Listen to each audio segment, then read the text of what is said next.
All right, I believe we're live. It's starting off like that on the screen, so.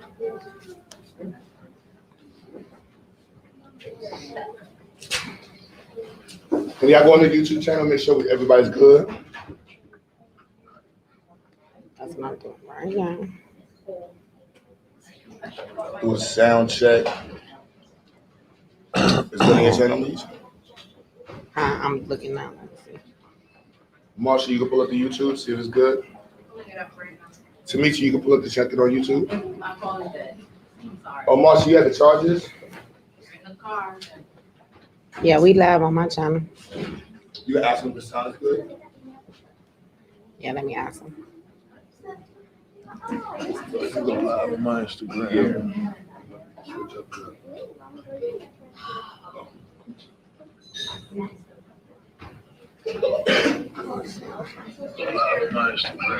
Yeah, you can hear.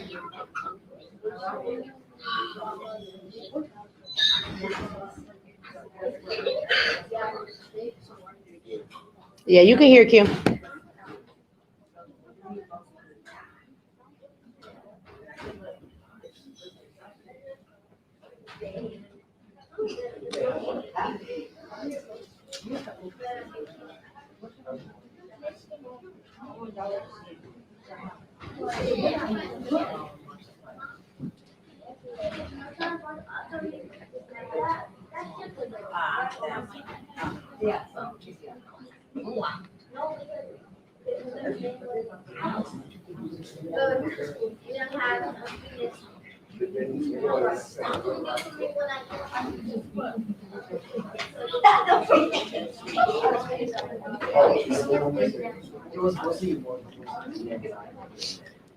We good. They said they could hear good on my channel just fine.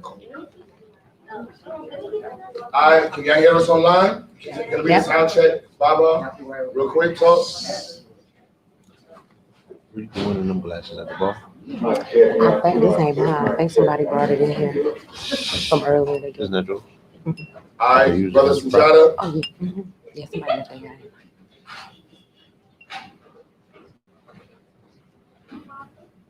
Brother Sujata, you there? I think, oh.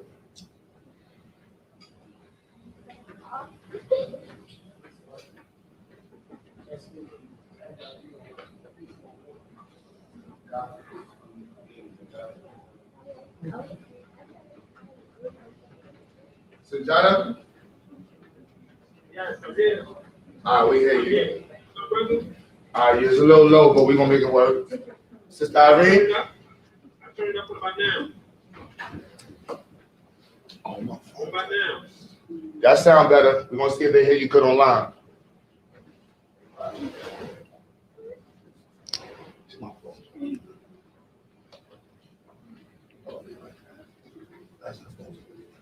So I think we should be good. Everybody good? Yeah, they can hear online too. They said they Yeah, can find. online? Yeah, everybody online can hear. We live Sister on my Irene, channel. mic check. We are live on Okay. everything else. Okay. Now both. Somebody said, "Is that David Banner?" Which one of y'all, David Banner? You got on the suit. They think you David Banner today.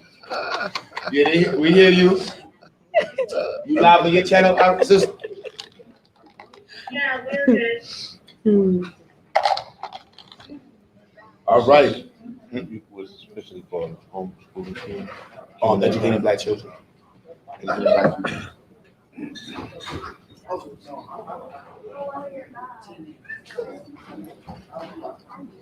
They must have heard me. They laughing. CC fool was that David Banner.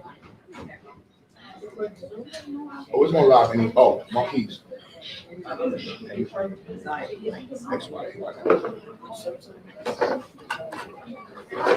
So they can hear us. All right. So everybody that's watching on my page, y'all do me a favor, share this video so we can get some folks in here, and y'all bear with us. We getting everything together, but we're gonna start in a minute. Y'all have a little patience for me, all right?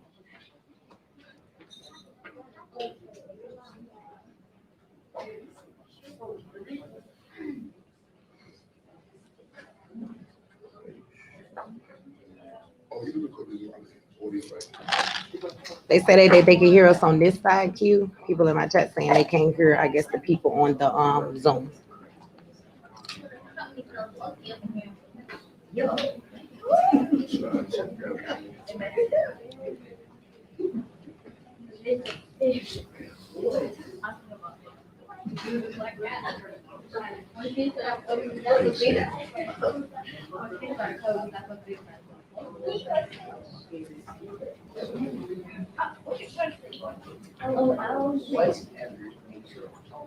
All right, we're gonna switch it up. Yeah, let's go. Oh, somebody said they could hear everyone. Okay, so maybe it's their phone. Don't pay me no attention. If one person can hear it, then that's not us. That's on other people's side. Maybe they need to refresh. Last mic check. So don't stress yourself out about it. You know, they're like, oh, blue pill now.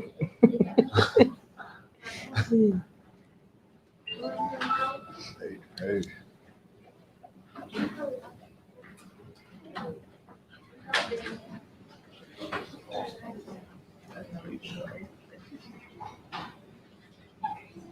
They like your headband. Crown. It's Look, say what's up to me. a crown, not a headband, y'all. Hey, everybody. Buddha, say what up. What up, peace to the crowd. Big up everybody. Respect. Damn, man. Good day,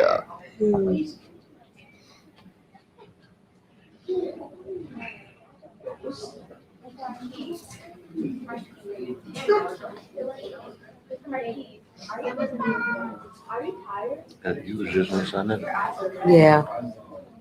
He been trying to get me in there for forever, boy. Every time I go to Brooklyn, it's time I made it happen.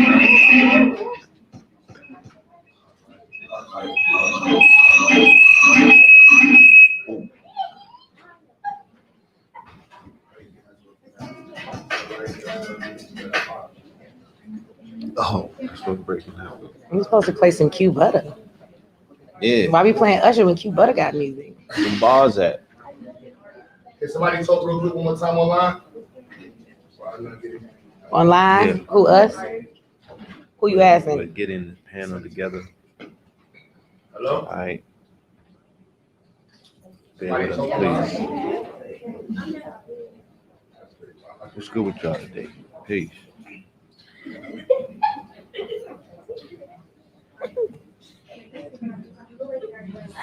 This is my first time meeting BTS. I'm honored. It's a first, but I know who you was. Your reputation precedes itself. Reputation. You didn't have to Don't believe hear. everything you hear though. Yeah.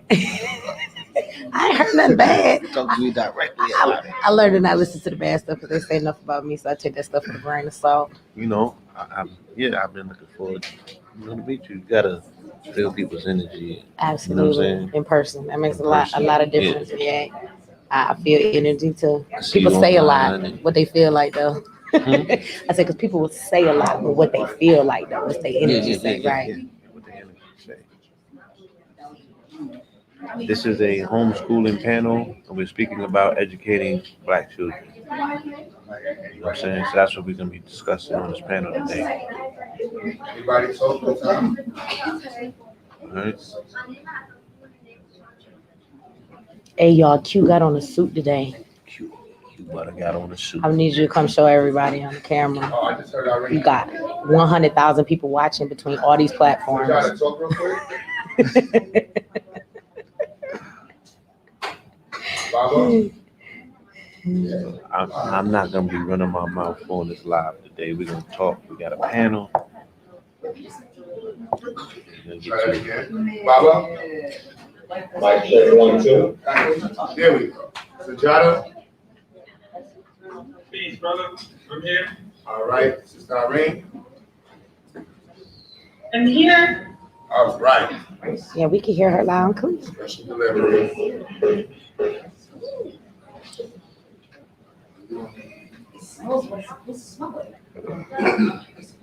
Somebody said what color. He don't got on a tie, y'all. He got on a suit though in his grill.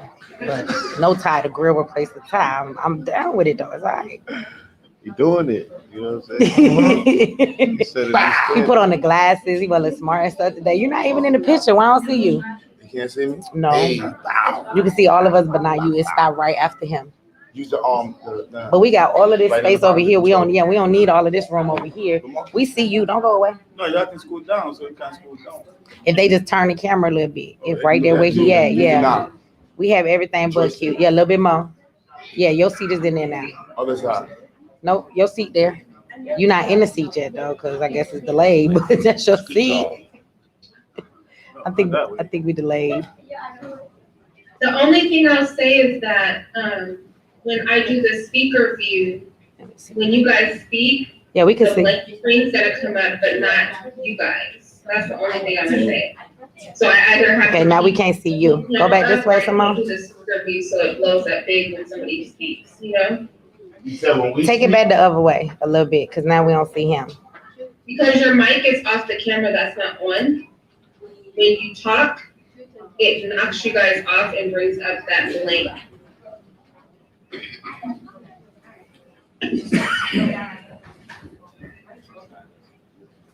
Let's see, go back this way a little bit. Okay, boom. Now we see everybody. Wherever the camera is now is good.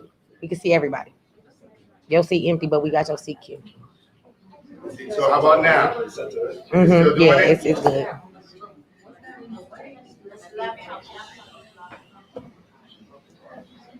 How about now? Irene, is it still doing it?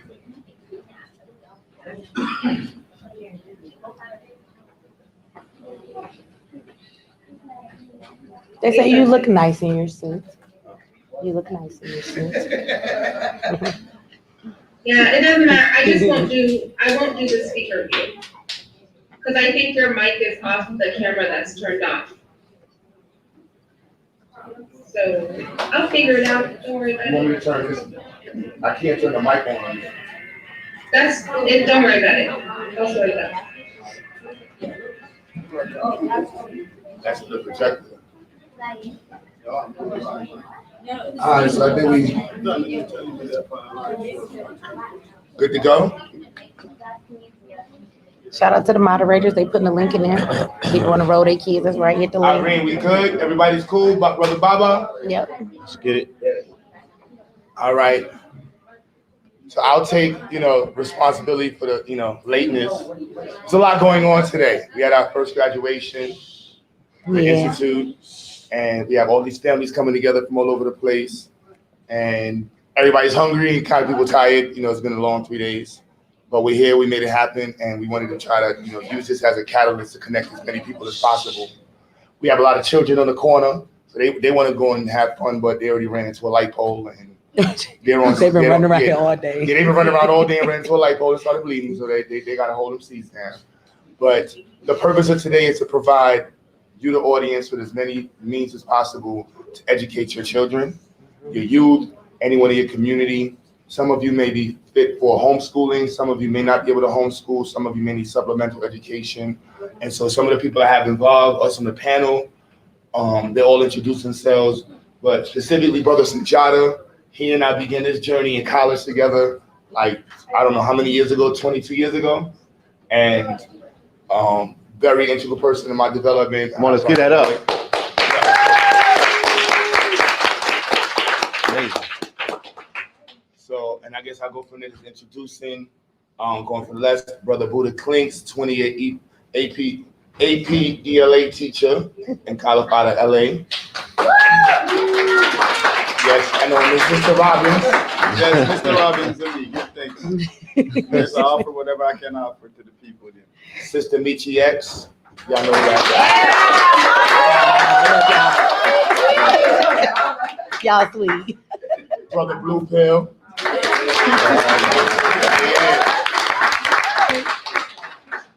Sister Irene. Yay.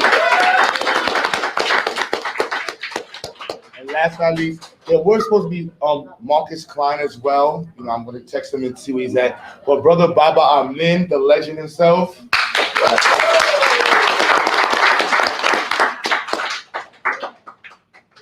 So I guess we can start, Brother Buddha. Yeah, everybody got 3-4 minutes, 5 minutes. Just introduce yourself, let everybody know what you're about and how this, Oh, Q Butter, Brother Q, my bad, Hey, Brother Q. Black Power. He's the guy with the suit on today. He forgot his title. Yeah, my bad.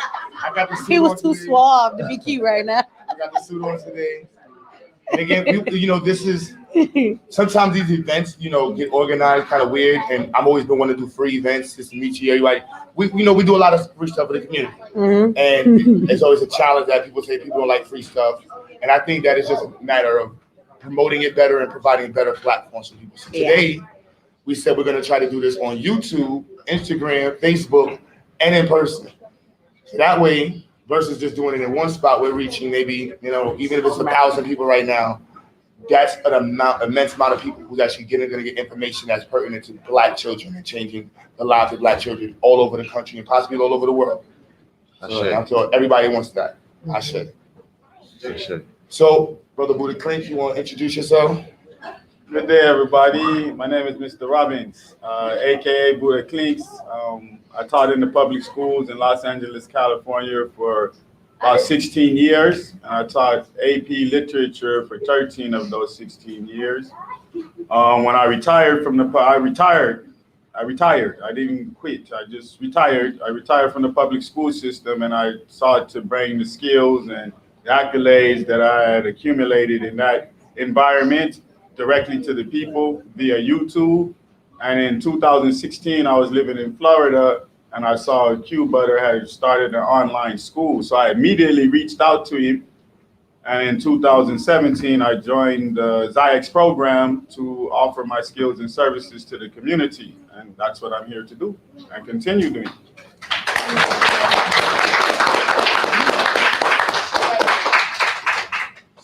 Oh, it's my turn. Okay, I'm gonna introduce myself like people don't know me.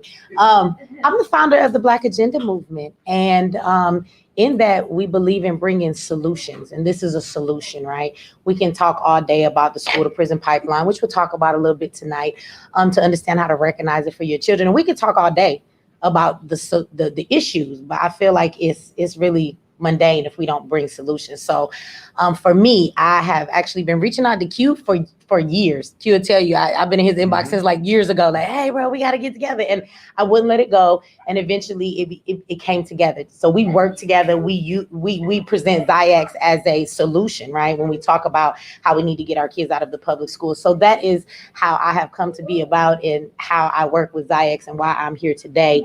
I'm a really big advocate for our children get out of the public schools. I have a son myself who has been caught up in the school to prison pipeline. And again, we'll talk about that a little bit more later and how you can recognize what it looks like in your own child's life, right, before it takes full effect. So this is something that's very passionate for me, because if we don't save our children, then there is no future for us, right? That's our future. And so we have to educate our children. And I just appreciate ZIAX because the environment is so different in the way that when the children come in, they're learning to be prideful in who they are, right? We ain't in a Pledge of Allegiance, it's a Black power, and learning that, there's power in them and they can grow up to be the next great leaders and those that are leading the way, as we say, that Black girl and Black boy magic. So, so this is why I'm here, and this is why I support ZIAX with everything that I have, so. Steve.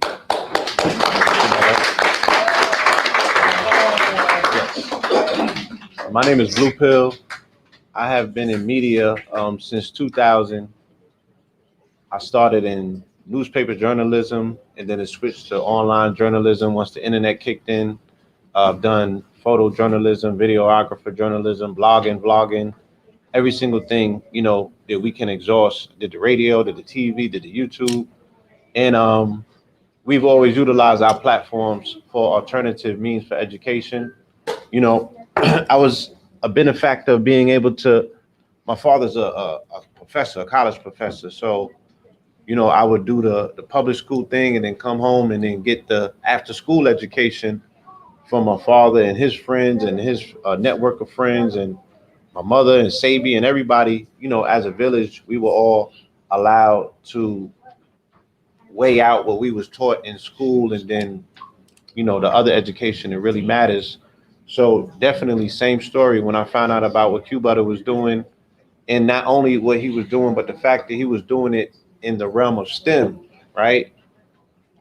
That is what made it so significant, that he was teaching children engineering and all of the viable trades and skills that we would need for our children to compete for what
One second, let me just swap that over.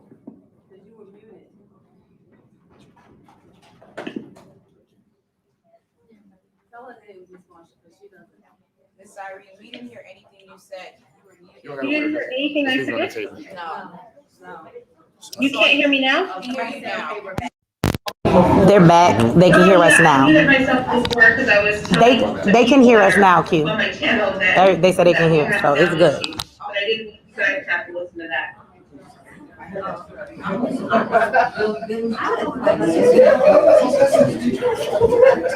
How about now? Can y'all hear us? Everybody on the YouTube part can hear, so if they can hear us, we good. And we can hear them. Can y'all hear us still? All Yes. right, perfect. Okay. And everybody can see. All right, perfect. Yep. Cool, my bad. All right. Blame it on Q. That's all my fault. All right, y'all. take 2. And you said. Yeah. So I am in full support of Ziax because of what they represent in regards to STEM, right? The science, the technology, the engineering, and the mathematics. This is a continuation of what Garvey brought, right? So when I look at Q Butter, I look at him holding up, that prestigious area in education that the children are going to be prepared for the future, not only to compete in terms of being accessible for a hiring pool, but inventors and creators, so I'm looking at our future and, we have to do any and everything that we can to make sure that we secure that for them. So, peace. Bring back. Technical difficulties happen, all right? We're not going to blue screen or green screen. Let me go to Baba Ahmed. Brother Ahmed. Yes, sir. Please. Peace and black power to everybody tonight. Giving honor to the Creator, giving honor to the ancestors. It's truly a blessing to be here, powerful to be among such esteemed panelists. I'd like to give a greetings to everyone participating tonight and everyone listening and watching. My name is Baba Amin Ojibo. I am the co-founder along with my beautiful wife and Koya Ojibo of the Uhura Academy now and Uhura Academy Education Solution. I'm also very recently elected Minister of Education for the Provisional Government of the Republic of Africa. Very proud of that designation as well. And it's an honor to be here. I've been an African-centered educator for almost 30 years, beginning in the very early 90s in Butler Housing in Fort Worth, Texas, where I'm from, doing rites of passage programs. And then from there, doing independent hip-hop activist programs working in various alternative schools. In 2010, we founded the Uhura Academy, which is Fort Worth's first private African-centered school. We just finished our 10th year with the Uhura Academy. Since our founding, we've been blessed to branch out and help start programs in other cities as well, including the Prince of Legends Academy in Houston, Texas, and the Uhura Academy SC International in Columbia, South Carolina, and consulted with others. And our mission is to bring African-centered education, making it accessible to young people and families all over the globe. And we're willing to collaborate. We believe in collaborations and building bridges. And I want to give a special shout out, to Ziax Institute for all the work that you all are doing as well in the area of STEM. And just again, building another bridge, another avenue, another option for families out here who are looking for a powerful education, not an alternative education option, but a primary and a powerful education option for our children. So it's an honor to be here tonight, and hopefully we can impart some information to parents that'll help make options, make things more accessible, and help others think outside of the box and realize the power that you really have, that we have as a community to guide the education of our children, and so be it via STEM, be it via health, a focus on health and wellness, but all of it really falls under science, technology, engineering, and math. When you look at it, it's really time to get out here and be bold and establish our institutions for our people. And of course, we stand on the shoulders of many who came before us in the African-centered education movement as well. And we're thankful for them for those efforts as well. So it's an honor to be here, y'all. That's by me. I'm here. Let's get it.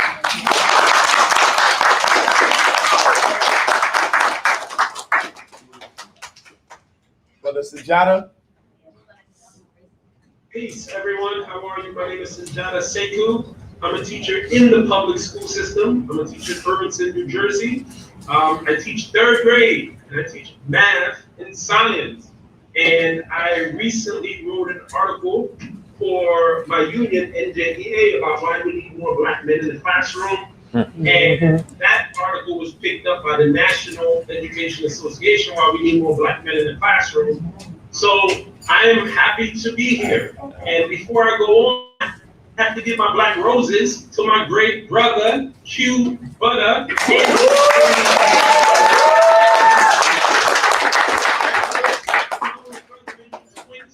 years. We met right before 9/11. It was that long ago. We went to school in Lower Manhattan, and ever since I met that brother, he had just a positive energy. He had a great love for Black people, and he's been on the front lines before it was trending, before it was popular, before people was tweeting it. My brother was out here doing this work, and I'm so proud of him. I love him, I love his family, and I love his movement, and I love all of y'all for supporting my brother, and thank you for having me here today.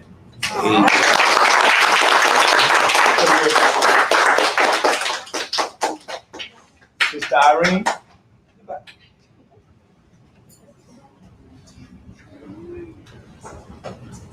Hi, my name is Irene Yvette.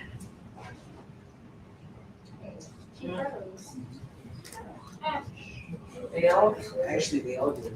No, the brother to the lower left is Jada and Irene froze.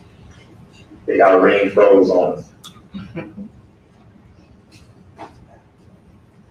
Jada's back, she's got Irene.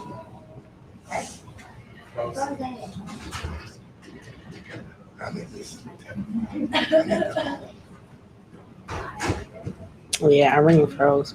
Irene is definitely frozen. Irene froze on us. So as she comes back in, I have to, and forgive me, hold me accountable. I could have did a better job organizing this. And so with that being said, I should have set the Zoom link up and sent it out earlier to everybody. And I didn't get to do that. So when I get the second, I'm gonna send it to the other two guests because they're waiting for it. But Sister Irene, who just fell off. I had a technical difficulty. Cool. Right back on. I'm gonna come back on my Mac, but I'll do my intro anyway. Okay. So hi, my name is Irene Yvette, and I have been homeschooling for 10 years now. I've homeschooled several children, and my children have been attending Zydex since its inception, pretty much. And I've been teaching over at the Institute for about 2 years. I'm really excited to be here. I think it's really important that we talk about the issues that we're having in the community, that we recognize that we have an active role to play in correcting those things. And we need to get behind people that are creating institutions that can cultivate Black minds early. So many of the problems we see in adults, we can solve early on if we get to our children young and train them up the way that we want them to be. So I'm really excited for this panel. I hope you guys take something from it. Enroll your children into these Black programs. Support institutes like the Zydex Institute, and be willing to collaborate amongst ourselves. The way we see here, I think we have 3 or 4 channels, maybe 4 or 5 channels that are currently streaming this right now, just to show that we're all on the same page. And I think that's something that we need to see more in the community. So I'm really excited about the work that we're doing here today. Thank you.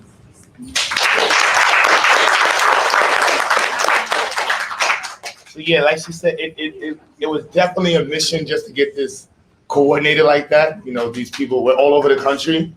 We're in Atlanta. You know, Michi just got back from New York. I think you're always traveling. He's probably in one state for about 20 minutes. He's always traveling. He just got up. Yeah, he was in Stone Mountain and he got here, and we're all traveling all over the place. So the coordination is a challenge that must be met. And just for those who are educating Black people, coordination is probably one of the first things that you have to figure out. You know, whether you're building a school program, an after-school program, even homeschooling your children, even having a child, even if you don't homeschool, you got to coordinate with the daycare, you got to coordinate with the parents, you got to coordinate with your private educators, coordinate with the school. So coordination is one of the most fundamental elements that we as humans have. And being able to use it in an exemplary fashion not only highlights our intellectual capacity, it highlights our internal structure and the capacity for our community. And if we can't structurally develop and organize, you know, we're pretty much, you know, finished.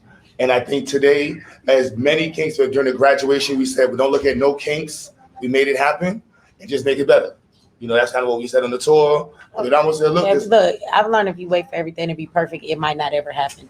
That's how the Black Agenda happened. We just did it and we figured it out as things came to us. And I suggest more people do that. Exactly. Just make it work, figure it out. Work with what you got. The rest will find you when you get there. Take that first step. There's magic in the momentum, right? There's magic in the momentum. When you move, that's when things start formulating and taking their place. When you sit still and you try to think your way through and strike out when it's perfect, you're never going to get it done because your analytical mind is always going to look for something else that's not perfect. You know? So just wanted to add that.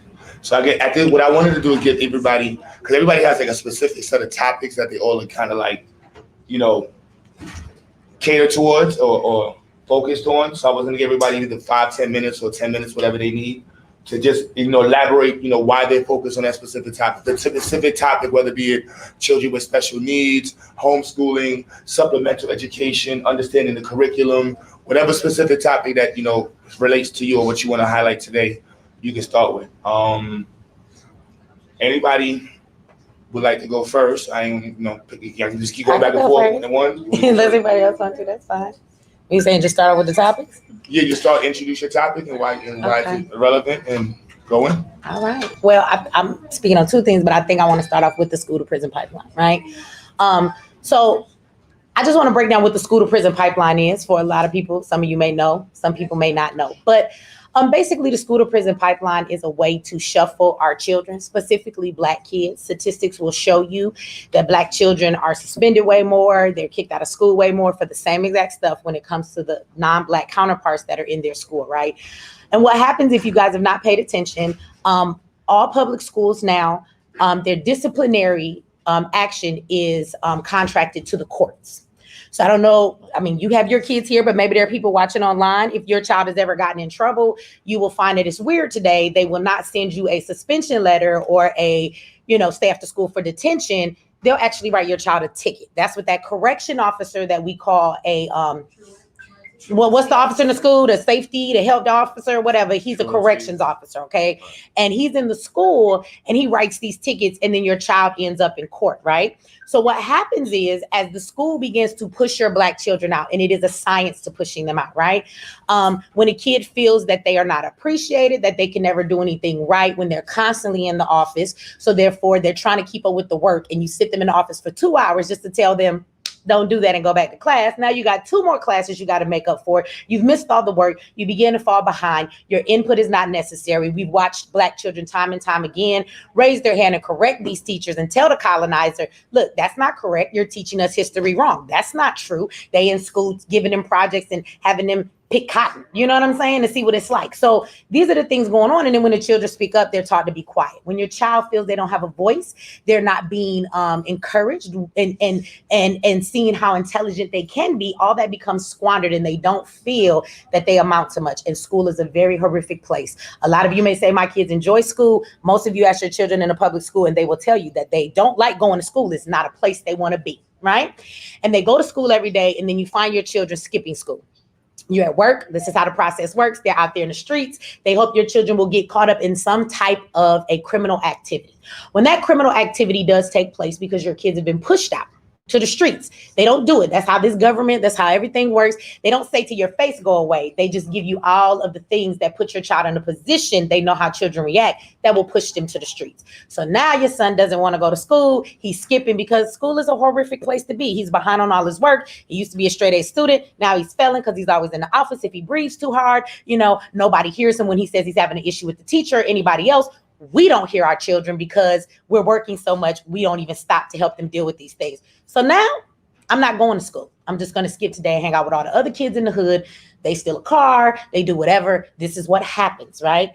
When these things happen, then they take your child in the courtroom and they try your child as an adult. And let me tell you how they do that. They use your child's school record because they are tickets now. Your child has been in my courtroom several times, right? Your child has a ticket for this. Your child has a ticket for that. This is now a criminal issue. And all of your children's tickets, they got to go to court, right? Now turns into you have a prior record. Right. This is why we should try your child as an adult, because look at all the stuff they didn't do in a public school. Being in a situation is not going to help them. They need to go off to adult prison. And then this is where they lock your children in, because you have to understand psychologically that when your child is in his teenage years, they are learning how to socialize, how to date, how to get their first job. It is a very crucial time in their development of becoming a young adult and learning how society works as being a young adult. It is the most vulnerable time of their lives where they are molded and malleable to what they can become. If you stick a child in an adult prison environment, you have created a lifelong slave. When your child gets out and they've come out after 11 years, 10 years, nobody's died, your child gets out, they've never experienced any of those things. They have been socialized into a prison society, which is much different than regular society. So when your child comes out, they got a record for robbery, car theft, but they've never even had their first job. Do you think somebody's going to hire your child? Right? They haven't learned any of these things. And so they have a prison mentality now. And so they're going to turn around and get caught up in the system. We know how that game played, keeping you on paper for so long. So your child just keeps coming back. Now, the school to prison pipeline, understand the reason they want to feed our children to the prisons is because it is legal slavery. The Constitution says that slavery is legal for punishment of crime. So if we can make you a criminal, you can do free work. A lot of these prisons have whole assembly lines inside of them, and they are working for free. These inmates get done building all kinds of things, from police shields to the police gear, to it used to be Victoria's Secret drawers, to the furniture you buy, car parts, Walmart, Starbucks, all of that stuff. When I was there, they had us building parks. Absolutely. In the town. See? They would get town contracts, municipal contracts, and then they would have us go clear land, build out parks and all. Absolutely. So that is that not the plantation? Like, wasn't the thing of slavery is that all of that free labor allowed them to capitalize. Yeah. So understand that prison is getting $1 million contracts to produce all of these products, and they won't even give these inmates enough that they're not indigent when their commissary list comes around. And for those that haven't experienced that, a commissary list is how you order your little ramen noodles, your soap, and your toothbrush to wash your behind in prison. Well, they don't even have enough money. Indigent means you have nothing to buy anything with, so we just gonna give you a little bar of soap, we're gonna give you one roll of toilet paper, we're gonna give you a little tube of toothpaste if they give you that, and this is what they're going to give you to last you for the week. Now, you have worked a full 40-hour job building these $1 million contracts for them with these products, and they're keeping every dollar while they send you back to your cell and give you nothing, right? That is legal slavery today. And again, they have just found a way to shuffle our children from the schools and lead them into the prisons. Now, I will also like to take this time to talk about what the school to prison pipeline looks like in your child's life, right? So if there's anybody out there watching and you want to know what this begins to look like, I just want to break it down for you so that you can see it as it's taking place, right? Have y'all ever noticed how in all of the public schools for our kids in the inner cities, they walk through metal detectors? Right? They've been doing this since forever. You go to white schools, where are the metal detectors? Our schools don't have mass shootings, okay? Why are there metal detectors in ours, but there's not when you go to the suburban schools? How many of you have walked into a public school and gone into the bathroom and noticed that there were metal mirrors on the wall, the same ones that are in a police cell? They don't give inner city kids in a lot of these schools real mirrors to even look at themselves in, right? So you have on a uniform. How many of you thought uniforms was a great idea? This is a psychological game. They are preparing your child for where they are getting ready to go, okay? Right. Your children wear uniforms. Everybody says, well, that's great, so kids won't be bullied. They won't talk about kids' clothes. That is a lie. Your kids can go to school and still get bullied for the shoes they have on. They can have on the flyer shoes and they still getting bullied. That's school culture, okay? Understand that when the kids put on the uniform, What it does is it takes away their identity. It's the reason when you walk into a prison, first thing they do is they take off that clothes, put on this uniform, you all look alike. You are no longer Mr. Johnson, you are inmate 127694. Go and talk to your child's school, and your child has what? A student ID number, okay? So now your child has a student ID number. They have on a uniform that's not their personality. When children are going up psychologically, that is the time where they express themselves through the way they dress. And it's a lot going on there that is a very vulnerable time for children, that they should be able to grow into who they are, what their style is, and all these different things. Schools don't allow our children in the inner city to do that. So now everybody has no personality. Everybody's wearing the same thing. Everybody will walk in a line. You will be quiet. You do not step outside of the rules. If you do, we are sending you down the hall where the corrections officer is going to come remove you from the class and escort you to the warden or principal's office, okay? So this is the prison environment that they put your children in, okay? It is very, if you look at it, it's very matched to the prison industry, right? This is exactly. Not to mention the interior of the actual school. Those Thank bricks, you, yes. just like, same bricks. shape, The doors. Let me tell you something. outline, all that. The walls. Have you ever seen the white kids' schools though? Go into the cafeteria of a white kid's school. There are literally straight up McDonald's and Taco Bells in their cafeteria. There are couches to sit and be bougie. There are tables out on the grass where you can sit and have your lunch. So trust me, that is by design. You're very right. The building even looks that way. How many times have you seen them send our children into what they call a detention room and there's no windows in there? It's the same effect when you walk into a cell. You've never been in a cell. Yeah, they will put them in a basement in a place that have no windows.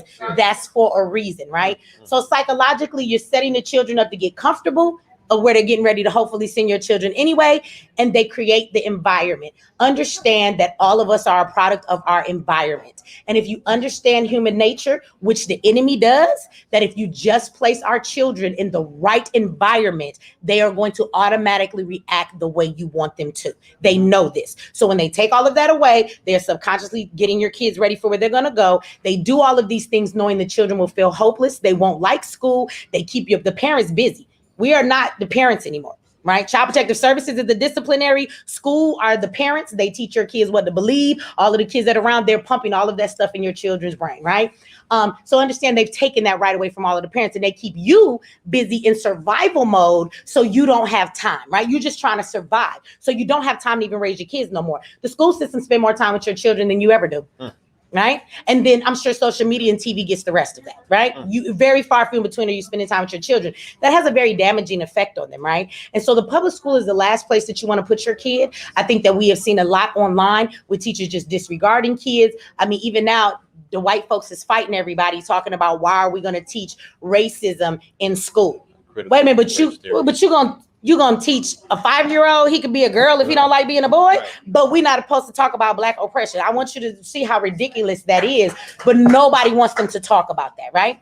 So there's a reason behind that. Because if you begin to talk about it, you got to unwrap everything that they're really doing, okay? So these places are not conducive to your children, and anytime your child speaks out, they're going to be punished for those things. So I will tell you, and I'm saying this for real, I'm not exaggerating, your Black child has a greater chance of becoming a good inmate before your child ever becomes a great citizen by leaving your children, your Black children, in the public schools. And boys statistically are shown to be given much harsh treatment, but don't get it twisted. Black girls are right behind them, right? Indeed. Come on, get that up.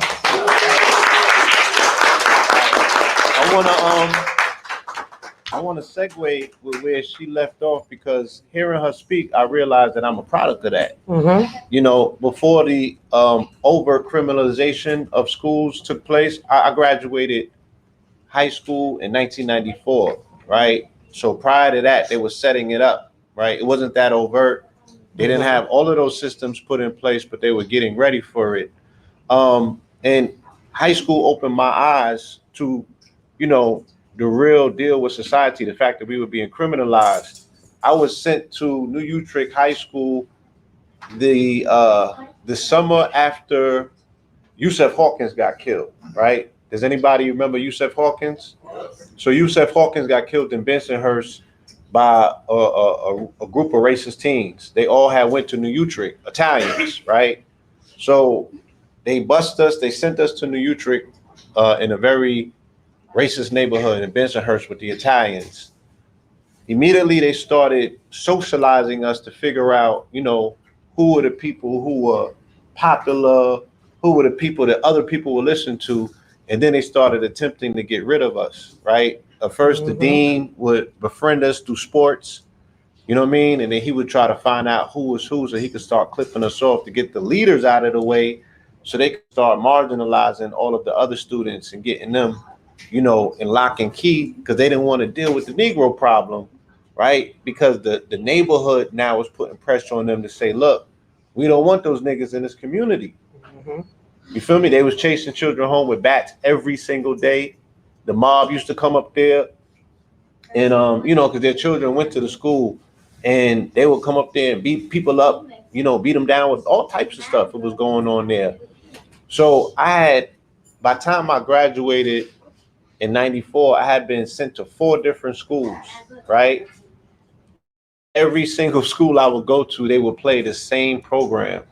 Now, I was gifted. I was a very intellectual child because of my education that was taking place after school when I got home, right? But I saw how threatening it was to these educational systems or what have you, and they were attempting to separate us as much as they can. You know, anytime that you showed any ability to contradict what they were teaching, because I was one of those students, I was asking all of the unpopular questions in class, and they would be like, look, you know, that's a no-no. Yeah, that's no-no. You know, they would send me down to the office and figure something out, you know, figure out a way to get me tripped up and get me up out of them schools. And then, you know, I fell into the criminal system and I saw all of these similarities only to come home and then it was fully put in place because I think probably the year that I left is when they brought the metal detectors in the school. That's how they started. They brought the metal detectors in and then they had to bring in school safety. Well, first they had school safety in the school, but they weren't able to directly interact or interface with your children. And then they probably had 1 or 2 incidents, violent, quote unquote, so they say, and then they got involved, right? And then these things slip, they happen very gradual, right? Which means we have to be very cognizant and very aware of what's going on because they just slipped them through. And before you know it, you know, it's a full-fledged school to prison pipeline as it is today.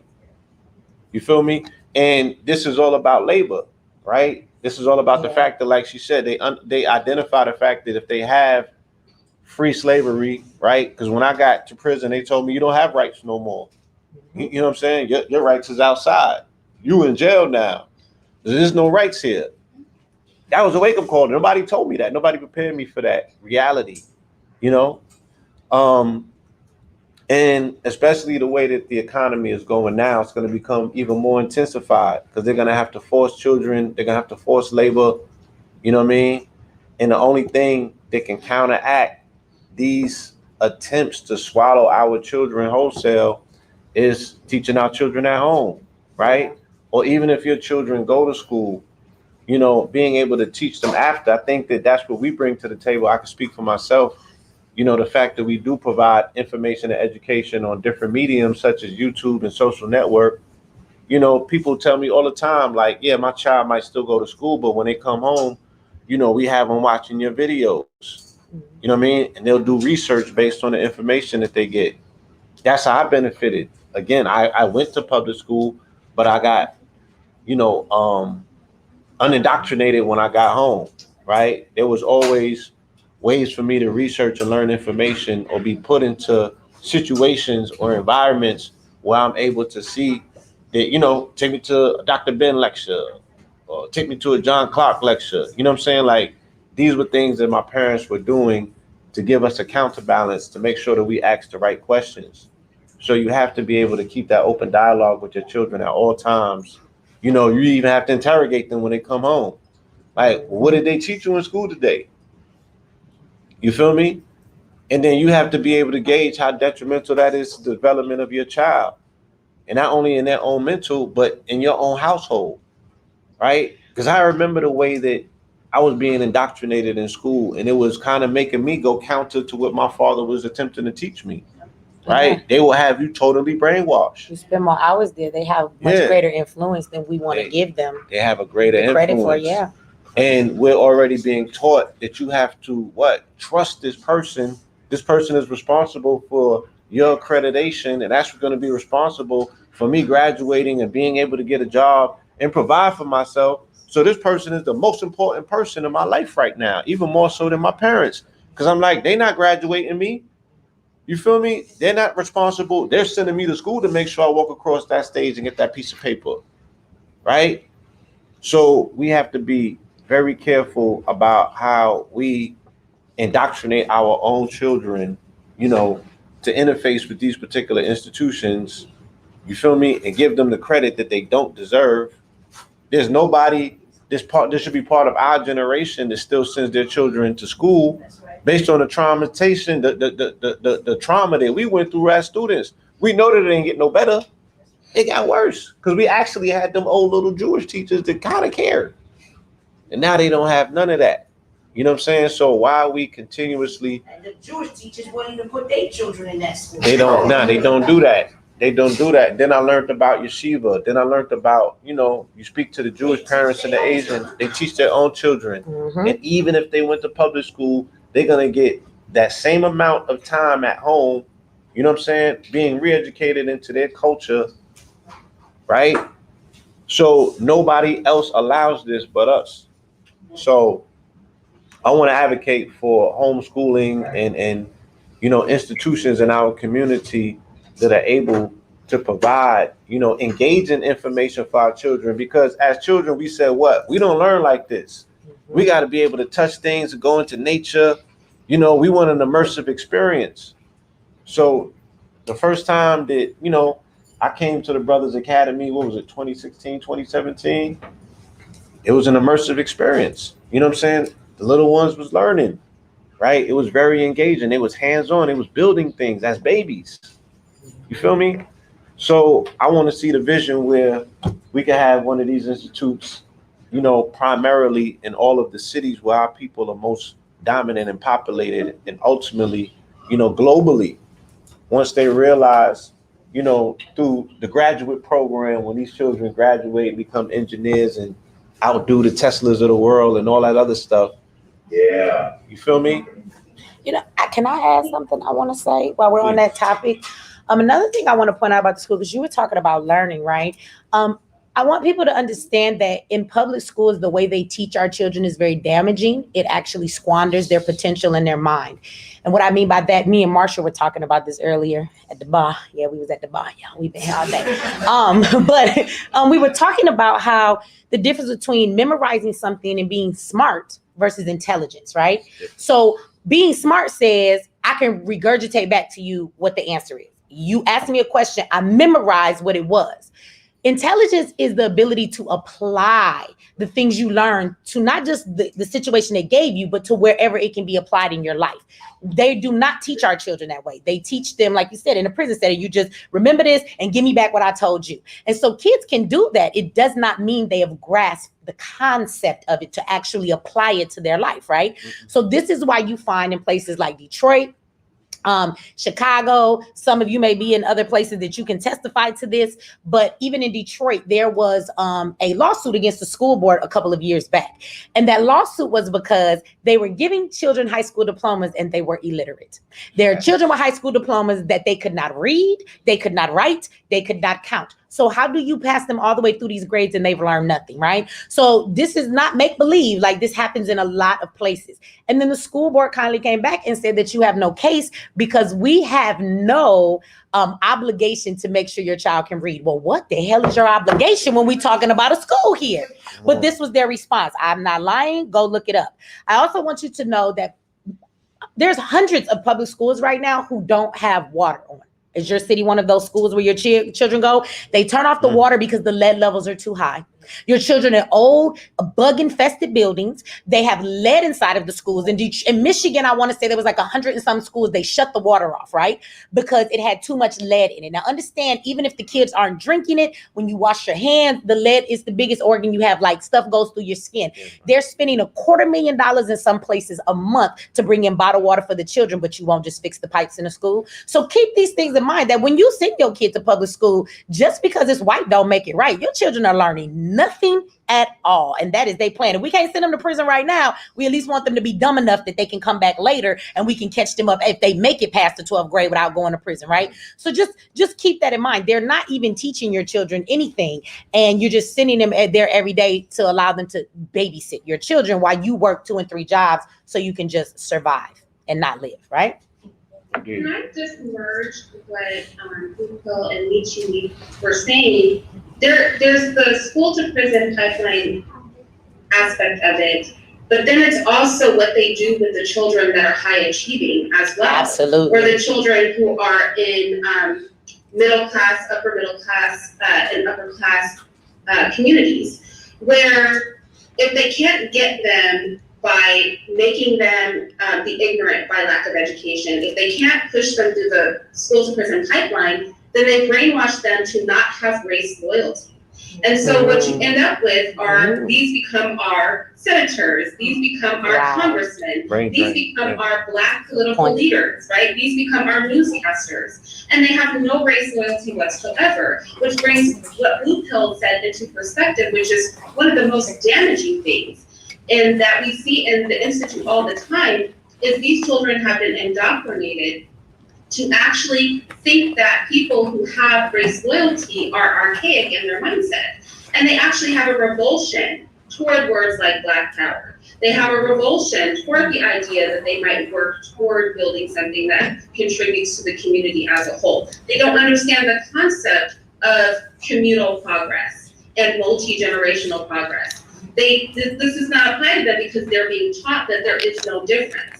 And that if you try to speak and emphasize those differences, that you're part of the problem. And I think this can be very damaging because, it's a threefold thing, right? If they don't take them to prison, if they cannot make them uneducated by not providing that education, then what they do is they attempt to brainwash them, which is why I have to come behind the brothers when they say that at the end of the day, we need to pull our children out of these schools if possible. We need to be educating them if possible.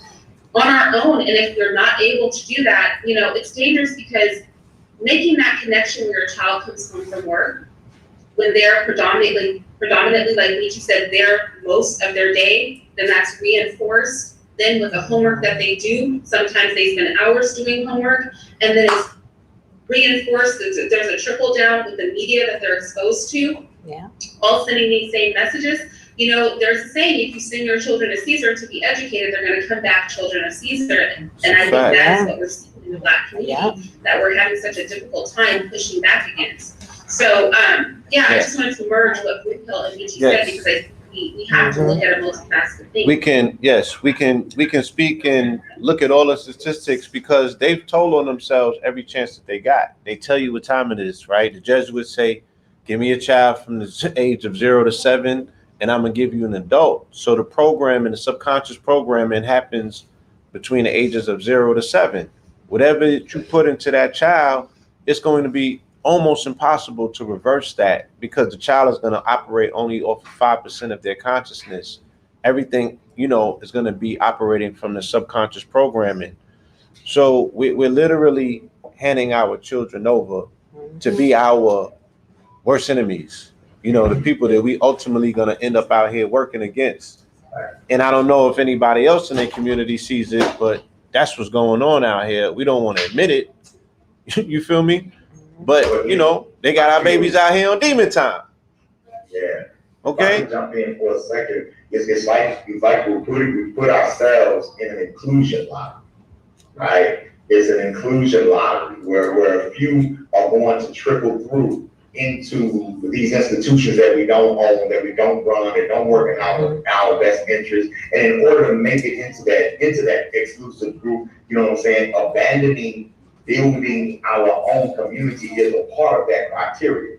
You have to be willing to assist or turn a blind eye to the exploitation of your community in order to really be a part of, or go in, how the integration say, change it from the inside, change the system from the inside. But often what we see is people go into the system and the system starts to change them.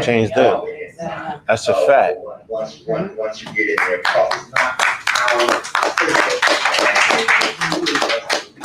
that we can indoctrinate ourselves to be accepted into a certain area. And then when we get into that area, all of a sudden we maintain that rebellion. We remember the cause. We're not going to do that. And the issue too is the masses, those who don't get into the inclusion system, they pull the performing arts programs, the skill programs, the trade programs. So now you can't even build a strong foundational working class to sustain ownership inside of the community. So when you don't have ownership inside of the community, you're not cultivating ownership. You're not cultivating property owners, land owners, homeowners in the working class community. What you did is a permanent underclass. You give people that not only fall victim to a school to prison pipeline, but you fall victim to a school to poverty pipeline, generational poverty. How many of our housing communities do we walk in across the country and you see 4 and 5 generations of one family in the same situation? Right. Can I add something to that? Yes, sir. Please, everyone. Now, let's just call these systems what they are. Whether it's the economic system or the education system, they're all racist. They weren't for us. We all can admit to that. We were brought here to work. We were brought here to work from sun up to sun down. We were never supposed to be educated. And these systems came out of that dynamic. Now, I'm behind the wall in a sense. I am a teacher. I am a teacher in the public school system. And I will tell you this, and I promise you this. I teach that Black power every day, all day. I teach that math and science with that Black power every day, all day. In the morning when they eat breakfast, I'm showing them videos about Mansa Musa. In the morning when they eat breakfast, I'm showing them videos about Brother Mel. In the morning when they're eating breakfast, I'm showing them videos about Queen Harriet Tubman. I'm showing them videos about African civilization. Now, I would say I may be the minority in doing that, and we all can admit, because all of us have been traumatized in some way by the public education system, including myself. So what I'm saying is I may be the minority, but when these Black children walk into that classroom, I remind them that the Panthers were the ones who started this breakfast program. The government gave us nothing. The government didn't want us in those schools. So when they come see me, when they're with Mr. Sekou, I can tell you on my Black skin that I'm telling about their history, I'm telling about their culture, and I'm educating them on who they are as people. And I tell them every day, we need you out here. We need you to fight in this cultural war that we're constantly in. Brother Sekou, we need to deal, if I can add on, for those of you who are behind the wall, holding down the way you are, protections have to be put in place for Black teachers who are willing and have the information and the training to do that. Now, see, I'm from Texas. Like I know Brother Peel mentioned the Jewish teachers and others said they might have said something, and we had read that. Ain't no second minority or anything like that. You know what I'm saying? When you get down south, it's either this or that, right? And so those teachers that we have on the inside that are bringing the information like what you're bringing and the love that like what you're bringing, Sekou, there has to be protections for them, right? Or alternatives for them, like the school that can match your salary and get you up out of there. But the thing I want to say as well, the teachers who are behind the wall like myself need to stop being punks. Need to stop being scared. Need to stop allowing these Black children to not know who they are. In New Jersey, we have tenure protection. And basically, if you don't break the law, you can have a job for life. but yet many of our teachers are still scared on speaking the truth. They conditioned too. Yeah. Many of Terrified. them are still scared, you know. Many of them won't even mention the Haitian Revolution. No. Many of them won't even mention how many of our people fought back, but they will mention slavery. So it's that's where it begins. When they talk about, yes, sir, when they talk about slavery, they talk about us being passive. They never talk about how many of us fought and rebelled against slavery, no matter where it Half was. them teachers probably don't even know about the Haitian Revolution. They never talk about that. So, and like the brother They was said, taught about the yes, colonizer this is- too.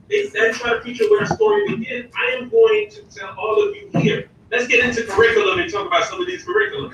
Here's a book you should have in your house, whether it's homeschool, whether it is in the public school. Here it is, this book, African American History, A Journey of Liberation by Molefi Osami. It's a textbook.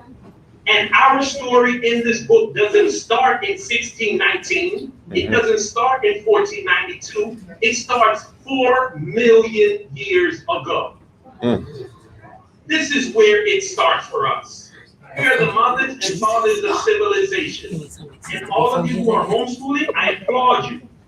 All of you who are public education teachers and administrators, we need to make sure books like these are in the classroom so that our students can know their real history and it won't be hidden from us.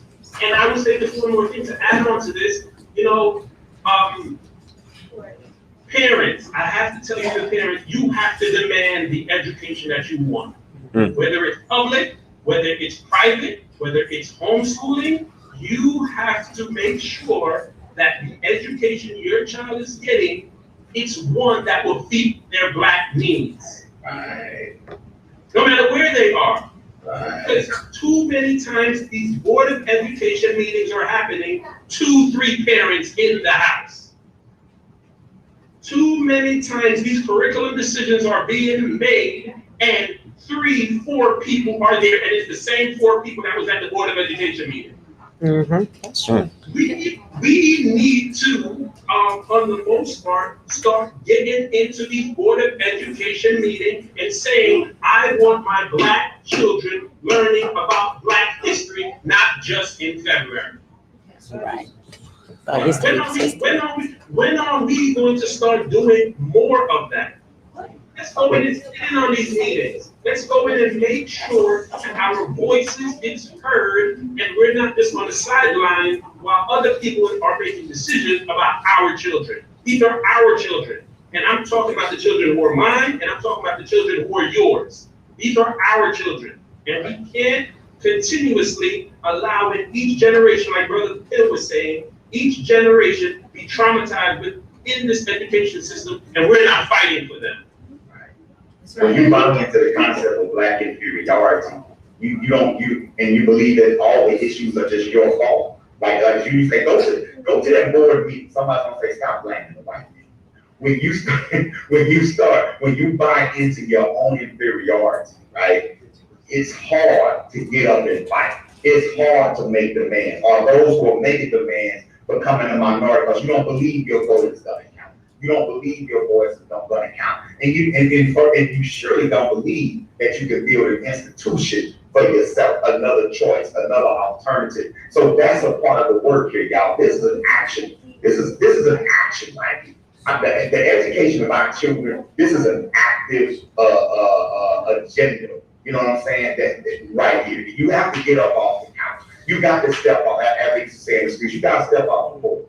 You got to come up off the porch and get engaged with what's going on because we're losing in the game. You know what I'm saying? So, I really want to put emphasis on that too, because I think a lot of times, if we're honest, school becomes a place that we send our children. For those that are publicly schooled, school becomes a place that you send your children where it's hands off while you work. Yep. Right? It's basically a That's baby. what I was gonna say. Yeah. You see that A lot of inside. parents don't I care. work with a lot of the parents. A lot of the parents,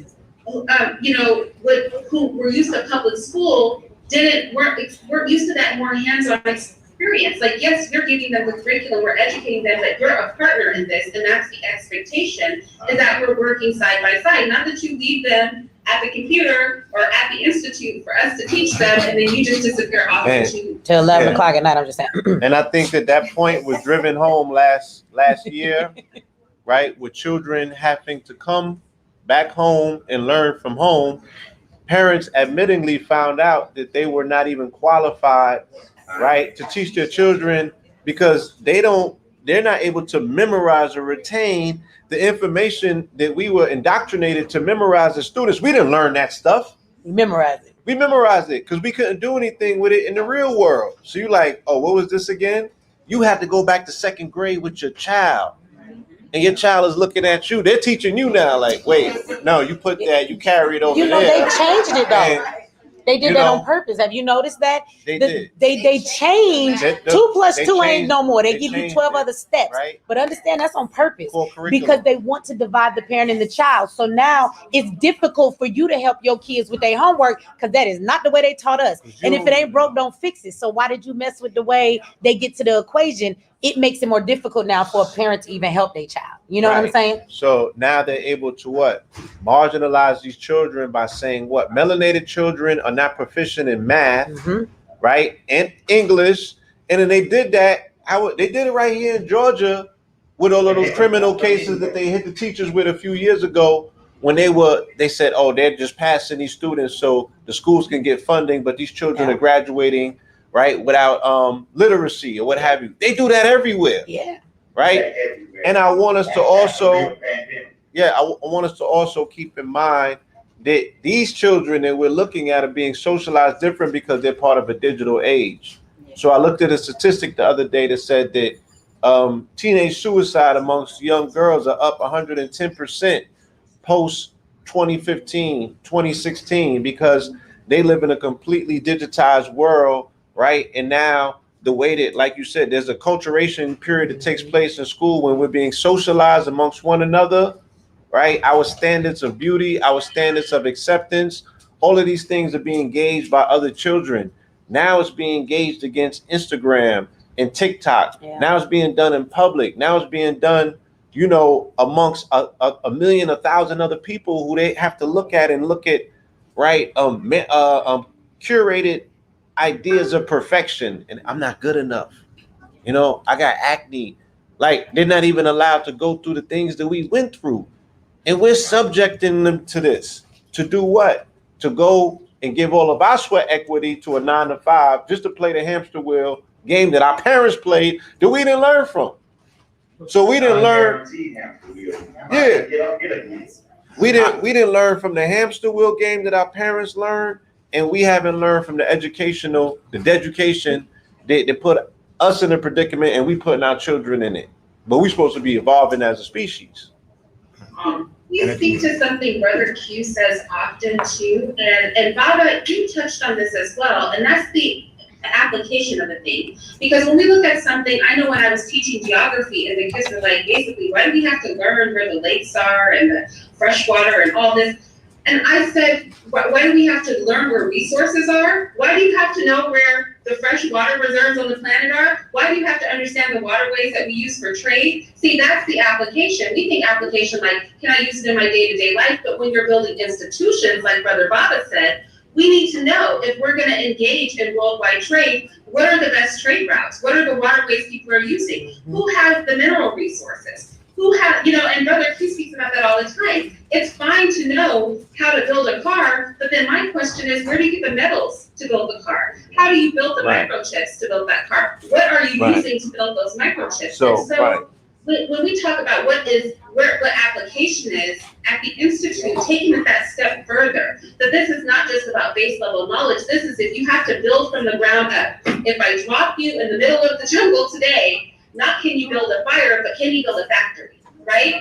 Can you then distribute those goods? And how does that work? So I think a lot of times these subjects seem boring to our children because they're not being taught. They're not used to being taught from a perspective of, we want you to create a society that is self-sustaining. Right. They're being from an aspect of, we want you to buy the car, to get the house, to acquire the money with the white man's face on it. We want you to do that. Now we want you Be a to consumer. be able to develop yes. systems, be able to engage in global trade, Right. be able to build those factories, be able to build the textiles that you make your clothes from. A lot of times we think, oh, I have children that want to be designers.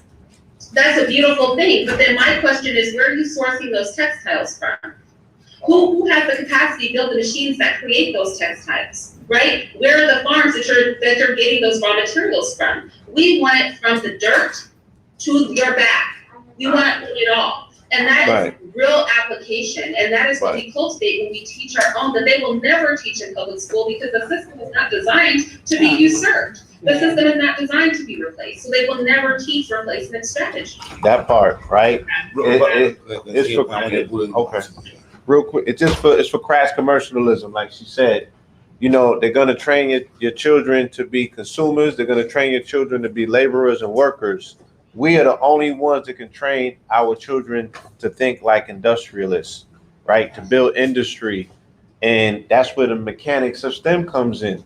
I mean, think about it. They don't have art and music in the schools anymore. You feel me? Where's the children that used to do the science experiments? Outside of what I saw you doing, I don't think they didn't have that in the school no more. Remember the little kids used to build the volcanoes? Yeah, the science projects? I did like 5 of them in my time. They brain drained them. Where they at? A lot of that can be emphasized, so it's just like a fraction of what it used to be. But it's still technically, you know, kind of like Black History Month. It's a Black History Month program. Ain't nobody really like, you know, people acting pretend like they know the Negro National Anthem and that sort of thing. You know, that's kind of how they treat the science fair and all that now. Well, I gotta give the opposite perspective because I taught in the public schools and I was good at it. And I don't look at it the way I'm hearing people talk about it, even though I know those conditions are there, because I never looked at the public school as a place to go for them to teach me something. They had facilities that I could use to express what I wanted to know or what was inside of me. So I looked at the public school place as a place where you go to use facilities. I never went there expecting to learn nothing from them. So if I wanted to use the wood shop, they had a lathe. I didn't have no lathe at home. If I wanted to go into the auto shop, they had the equipment. They had the pneumatic wrench, and they had the lift, and they had the metric tools and the standard wrenches you needed, and what you just didn't have at the house back then. Well, I didn't have it in my house. Some people had it in the neighborhood. So I always looked at schools as facilities. So when I graduated, I was a good student. I had a 3-point-some GPA, but I hung with the bad student them and the bad people. I didn't apply for a scholarship, but my teachers applied for scholarships for me, and I graduated with almost $10,000 in cash money. And the white lady did that, and the next Spanish teacher and a white teacher did that because they saw I was a talented writer. The Photoshop teacher applied for a scholarship for me also, and I got some money from her. So the schools never did me by. So that's why when I went to choose a career, I chose to be an educator, and I literally went to college to study literature and composition and rhetoric, took a 2-year credentialing program to teach. I didn't go there to get some job and I already knew being a teacher was broke. But my family do other things for money, if you understand what I'm saying, but I'm not going to that. So I didn't go there for no money. I went there to provide the same opportunity to Black students and other students that I got from teachers that actually pushed me. And I wanted to be one of those Black males in the classroom, like this brother here that is still out there doing the hard works in that classroom. And my whole program was progressive. I played Phil Valentine videos at lunchtime in the classroom and stuff like that. I played Bobby Hemmett. Whatever was cracking at the time, I put on Side Netta, whatever. I'd expose them to all the African history, Caribbean history, obscure history about the South, history of tap dancing, just different things, just expressing them and showing them just the whole Black experience throughout the diaspora. And I taught at an inner city school. It was a gangbanging school in Inglewood, California, Morningside High School, full of bloods. I had 2 AP classes, and then I had 2 classes full of nothing but criminals. Munchie B, big up yourself. Too Much, big up yourself. These are big time gangsters in Los Angeles, bloods. There were 4.0 students in my AP classes. I took them from the ghetto class to the AP class. Big up Takeoff. I know you out there somewhere. I don't want to keep naming all you guys, but all you guys that came out of my class, they know that y'all are criminals, but you're very intelligent. You know why you're intelligent and who gave you that. Some of the best criminals are very intelligent. No, I'm not gonna lie. Some students, this is what I'm trying to say, because at the school I was at, there were students that were there to learn, but there were students there that chose the prison pipeline. No, they chose this. They chose to be gangsters. They wanted to be gang members. Their parents were trying to fight them out of it, but the appeal in the streets, the social media, what gave them a sense of being a manhood was joining that clique. What I did was respect that, but push my ability to edify them through education on them and just provide them with a facility to improve their understanding so they could move around the world. And then when they started catching court cases, which they did, they could actually read the case better than the attorney they had. They got themselves out of jail. And then they started seeing, wait a minute, this is valuable. When they spoke to the judge looked at, well, what are you doing, young man? Wait a minute, you have that guy, Mr. Robbins, over there in England. You need to come out of their program and you need to go back to school and this and that, because they could articulate themselves. So I never had an anti-public school system attitude. My thing was I was limited to the amount of Black children that I was getting exposed to, because a lot of them was leaving the schools. And there's no offense to none of my Hispanic friends, because I love them. I love all my Mexicans. Y'all know that. I love my Salvadorian. I love all you people in LA. But the school started getting overpopulated with a lot of, Hispanic students. And I felt like I needed a way to go reach more of the young Black males that were being marginalized. And then that's when Q Butter started his school. And I'd already retired from public school, which I was going to go back. I was going to go back to Morningside. I was going to stay retired for about 2 years. But when he started his school, I decided to join, so I can have this other perspective, because there is value in the public schools facilities when you can get to one that has decent facilities where you can take advantage of them. For instance, at the school I taught at, we had a swimming pool. 50% of the children didn't want to learn to swim, especially the Black students. There's a whole history behind that. I know, they had to be forced, but the facility was there. And then over time, when a new Black swim coach came, they learned to swim. 80% of the students learned to swim now. They attended swim class. So there was facilities, is all I'm saying. In certain of these institutions, if you can, take over the facility. And another thing that people don't understand when you're homeschooling, your local school is still your school. Yep. All the facilities are available to you. The library, the field trips, the football field, the gym, the basketball team, the football team, the softball team, anything that the regular students do, you are enrolled in that school. You just happen to be at home.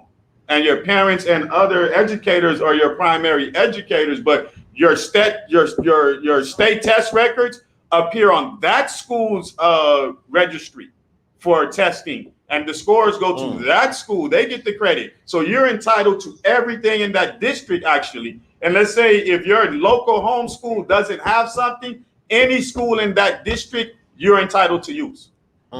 So if your local school doesn't have a football team and your son is homeschooled and he wants to play football, he can go find the best football team at the school in that district and sign up, and they can't stop it because they're not providing it at his local school. That goes to library, whatever. It depends on the district. It depends on the district, depends on the state, it depends on the... Oh, well, I'm talking mainly for California. Let me verify that. Yeah, I want to... California is like that, but I think the thing you said, Mr. Robbins, that hit home the most with me was getting children to understand, because I always say this to my pre-college class, the education is not because your parents are making you come here.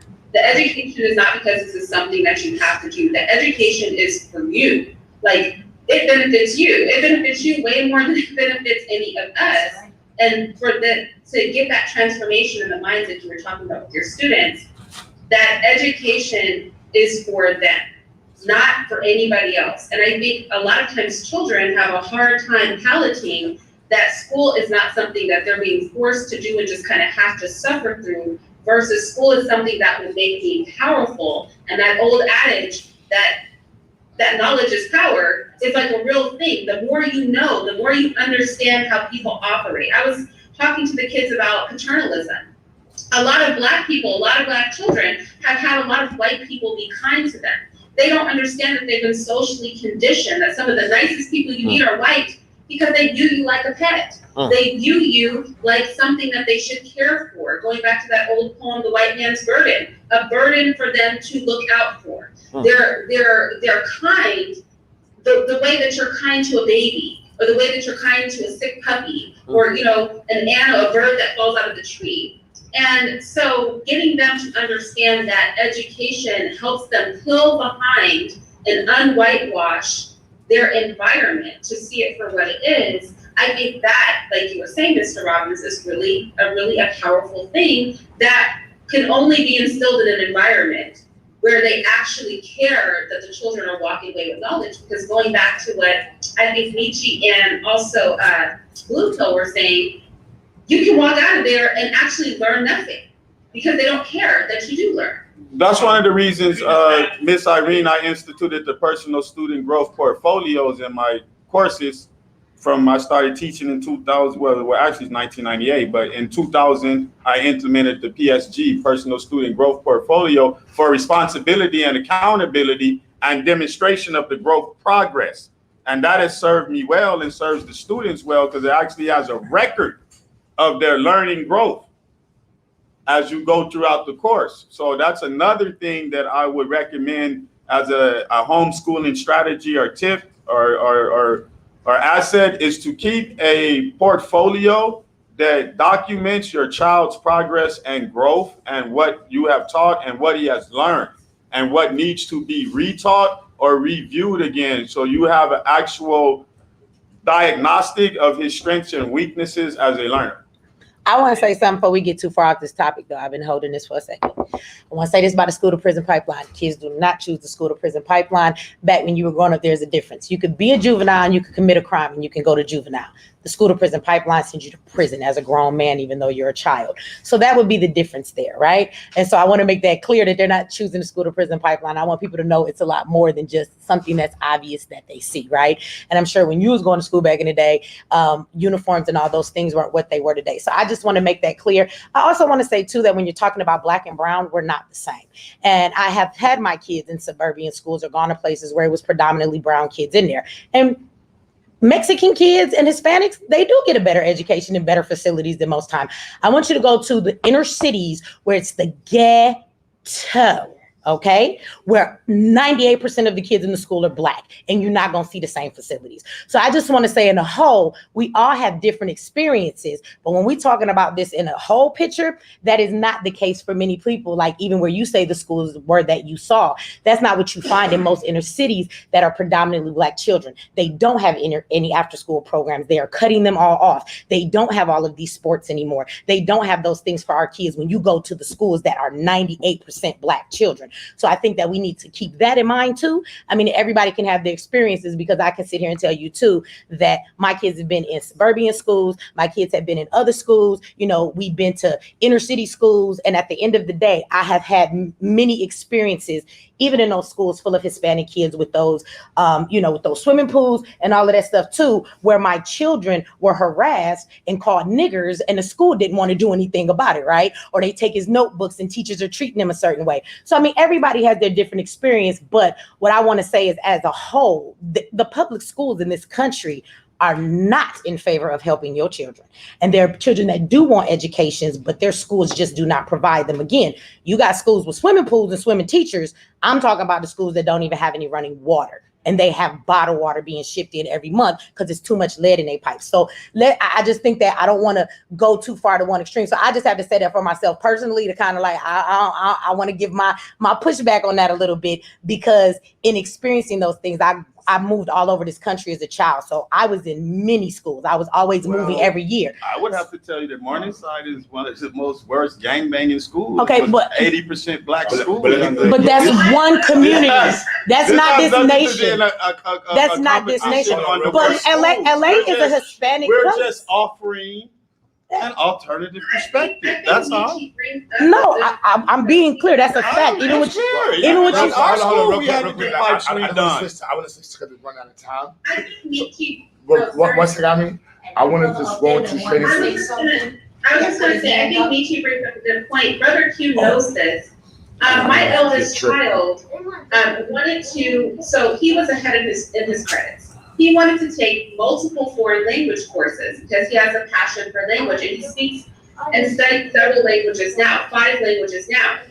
He was told he couldn't take Spanish and French, that he should take a shop class. And that really pushed me into a lot of the homeschooling I'm doing now. I pulled him out of half of his classes. I sent him to community college to take those courses. I fought with his Black female counselor. I fought with her about why would you tell a student that wants to achieve that he has to take shop versus 2 foreign languages? Who does that? So I agree with her in a sense that from a parent standpoint, I did not find them. I have a child that's autistic. You know, they wanted to basically put him in a remediated class where all the parents barely let their children play on the playground. That is what started my homeschooling journey. I started homeschooling because of that, because I saw that remediation and lack of support was rampant, and I was not going to have my children be substandard. And this is in a decent school district. This is in a, living in a decent neighborhood, but because they often look at Black children and they look at us as Black parents and they don't feel that our children are worthy of education. I understand what you're saying, Mr. Robbins, as using the facilities. That's why I went, because you're not going to depend on them. We have to do it. That's not the mentality they have, and their experience is that those schools are not on the side of the child. And I've seen that firsthand. This is why I've been homeschooling for 10 years. This is why we have to take over, is what I was saying. If You cannot. Yes, You can't change the colonizer school. I'm sorry. That's why we here. We should build our own. You didn't change that school. I promise you. Go back now and tell me that school is really benefiting Black children to the fullest. You can't go in and change the colonizer school. Trust and believe me. Yes, you can. That's why you build your own. Sanjana, Yes. not that, I would like for you, if you could, go into navigating the public school system.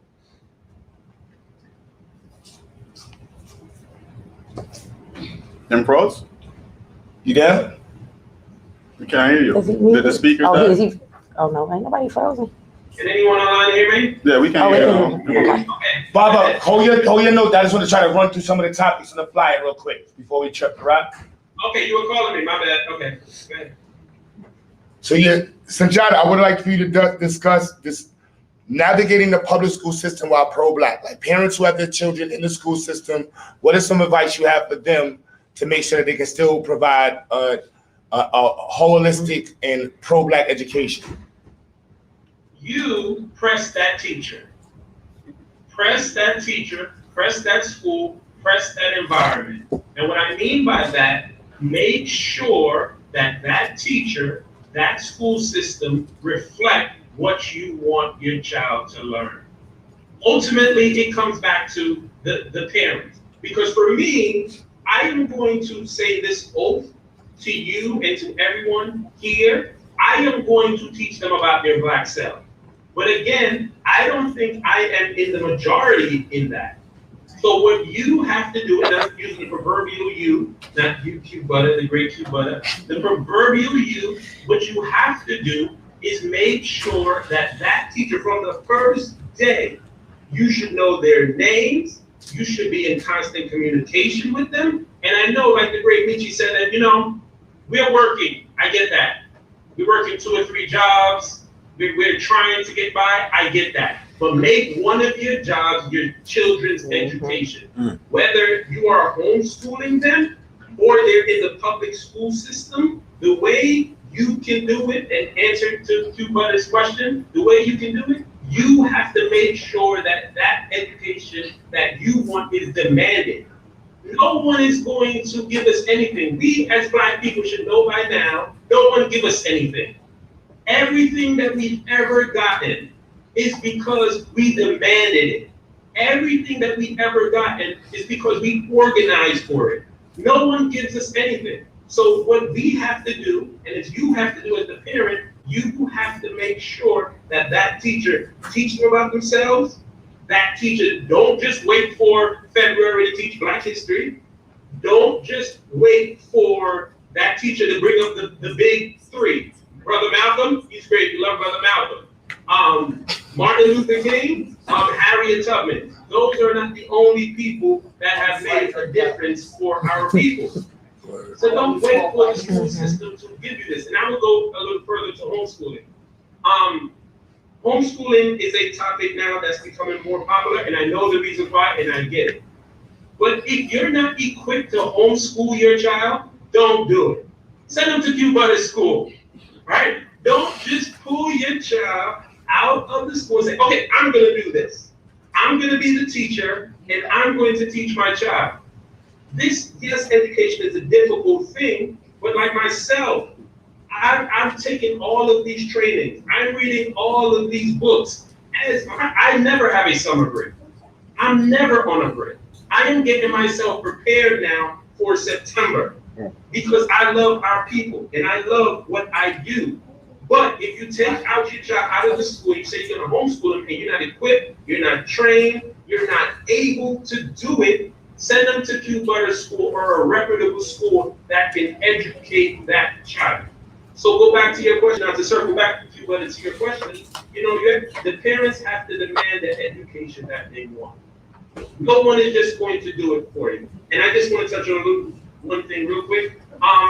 One of the things that I heard mentioned in some of these topics, and I didn't hear it explicitly, is about identity. Many of our students, they don't know who they are. Us as adults, we don't know who we are. And when we don't know who we are, we don't know about our greatness, then anything that comes our way, we just accept it. Many people don't even like to say that we're African, that we're Black people, that we're people who come from Kemet, we're people from the Nile Valley. Many of our teachers don't even know this. So in order to get the best education possible, I think we have to know who we are, and we have to instill that in our children. We have to instill a certain level of identity. So in order to navigate it, parents, educate yourself. Educators, educate yourself. Teachers, educate yourself. And then bring that out to our people. And I would say this to you, when you can be pro-Black, when you can be pro your people in the traditional public school system, you can get backlash. You can get written up. You can get extra walkthroughs. You can get pushed out. But to me, I said a long time ago, I don't care. And I'm going to teach it because they need it. And that's just the way I carry it. And it's something that I've gotten pushed back on, but I don't care.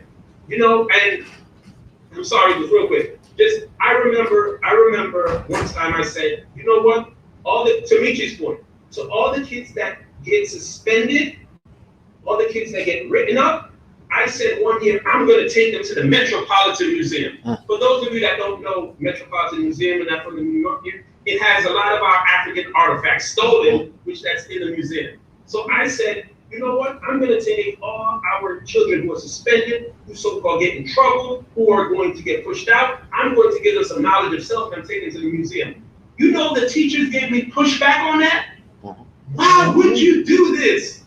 You should bring security. You should bring their parents.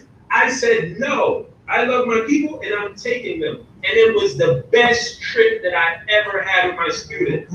Yes, I had to have one teacher holding the left hand of one, the right hand of one. Yes, I had to make sure that they weren't fighting on the bus because it's like 90 minutes from where I am to that museum. Yes, we had to do those things, but what I love about that trip is when you look at the picture of us, you don't know who's been suspended, you don't know who's being pushed out, you don't know who has issues in the school system, because I said I love these kids and I don't want them to head out into the school to prison pipeline like Nietzsche is talking about. And we need more teachers like that, and sadly, we don't have enough. And I'm that way because I love my people, and I'm just going to be that way. Thank you, Q, for the question. And again, my brother, I love what you're doing. I'm gonna have to hop off, but I just want to give you your great black roses, while you're here. But thank you to all the panelists who have doing everything that you're doing. Baba man, and all of you, I love your story. I love the conversation, and we need to keep on having these conversations. And because we need a better future for ourselves, for our children, and all our descendants. So thank you, everyone. I have to hop off. Thank you for your dedication. I love you. Love you too, bro. All of you keep on doing your thing. Miss Thank Irene, keep on doing your thing. Just keep the conversation going. I love you. Keep on loving our people and keep on working towards freedom, justice, and equality. Peace. I salute you. Hello. Baba Amin. Yes, sir. I was gonna ask you if you would like to discuss developing curriculums for Black children. I say. And I'm gonna tell you the beauty about being homeschooled and starting private school and taking matters in our own hands is that we have freedom. We get to exercise freedom.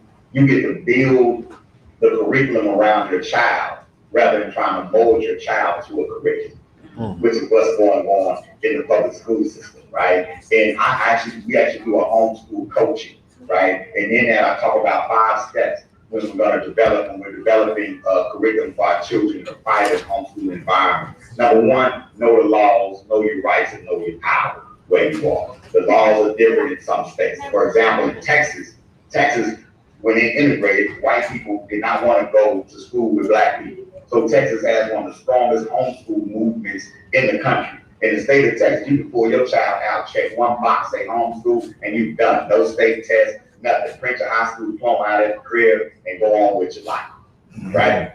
But in other states, it's not like that. In other states, they still require you to take a state test, even if you're homeschool or private school, right? So know your laws, know your rights, know your power.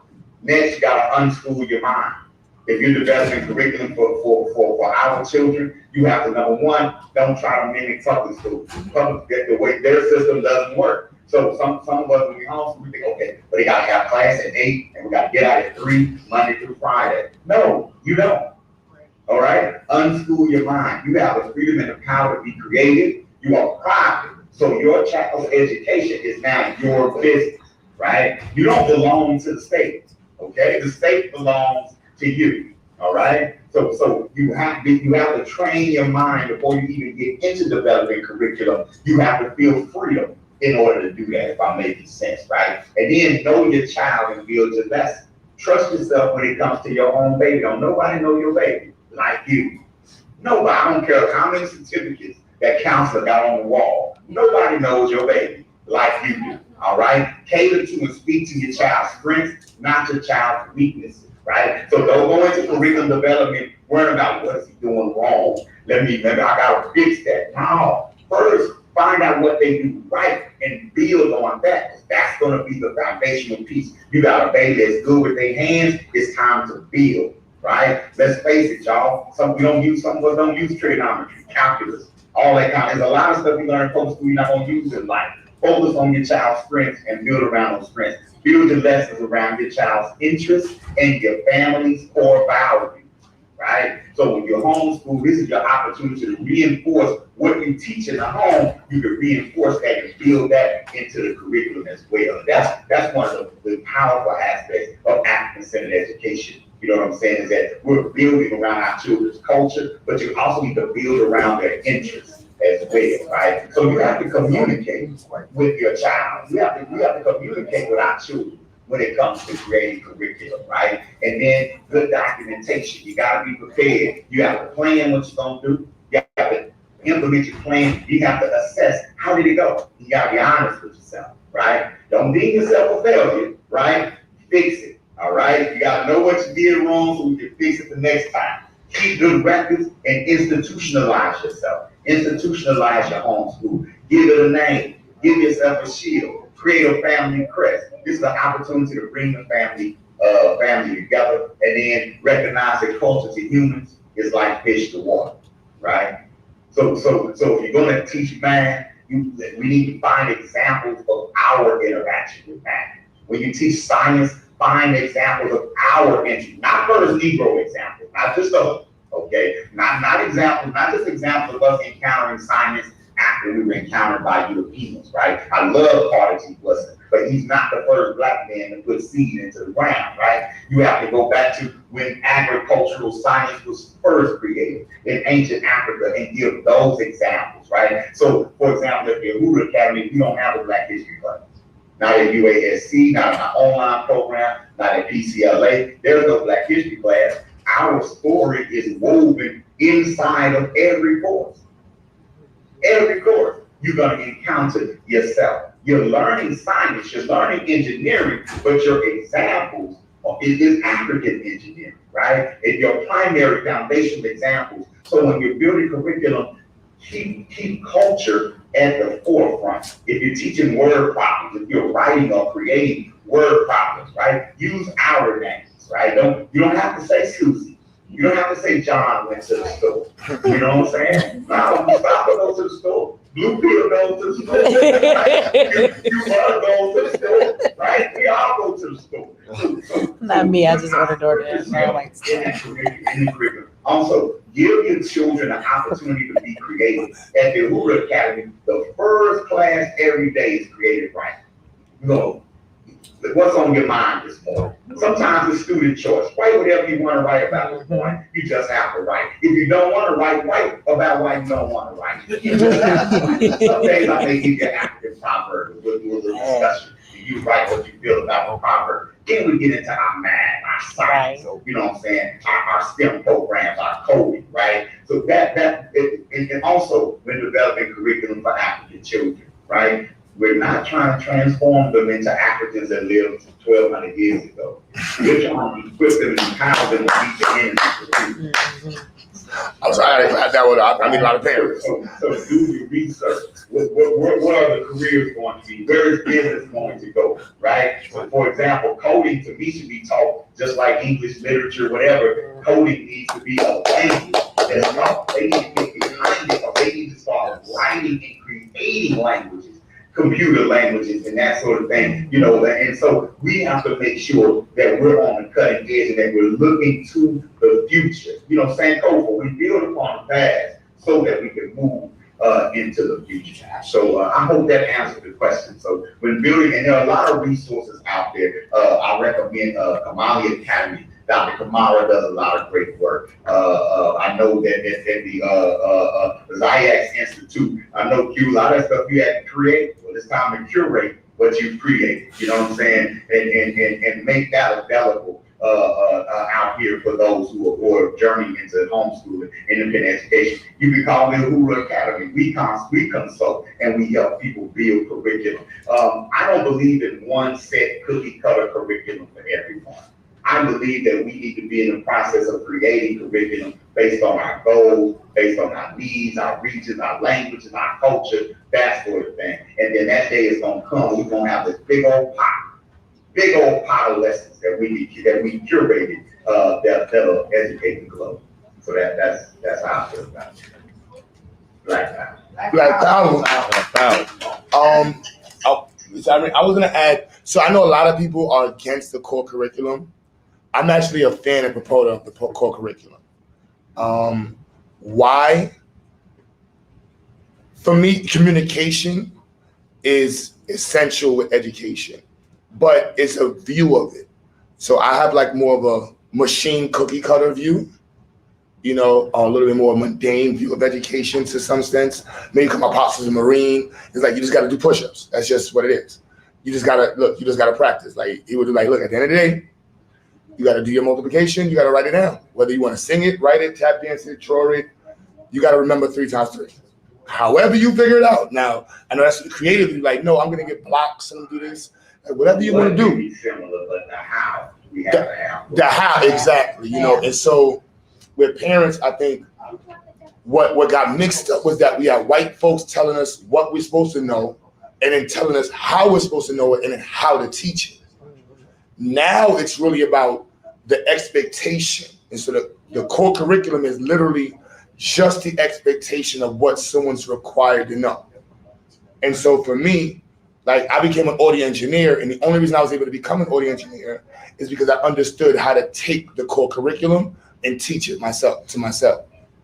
And so if you want to become a veterinarian, you know, you look up the core curriculum, and you know, these are the standards of requirements that you need to know to profess that you are this. You know, future development based core curriculum stuff. Exactly. Empowerment based skill building. Exactly.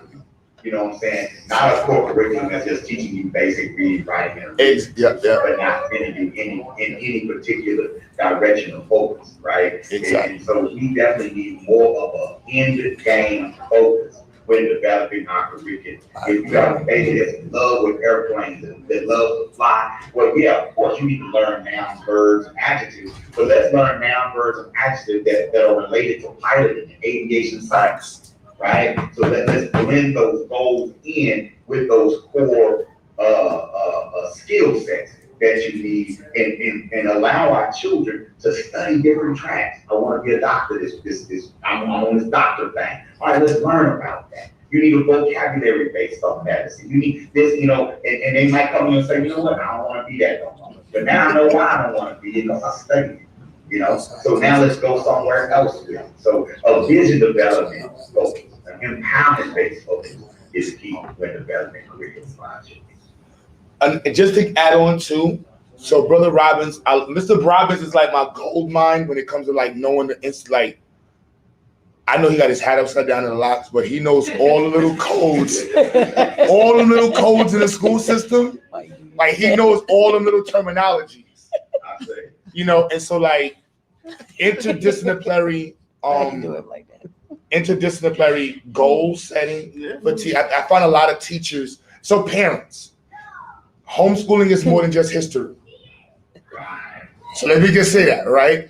They gotta know science, they gotta know how to write, they gotta know how to read, they gotta comprehend what they know, they gotta know social studies, they gotta know STEM, they gotta know these other things, not just African history. And most of what people want to know is like 1500 to like actually most people go backwards. They usually go from like Egypt to 1500s, and that's like, we're done.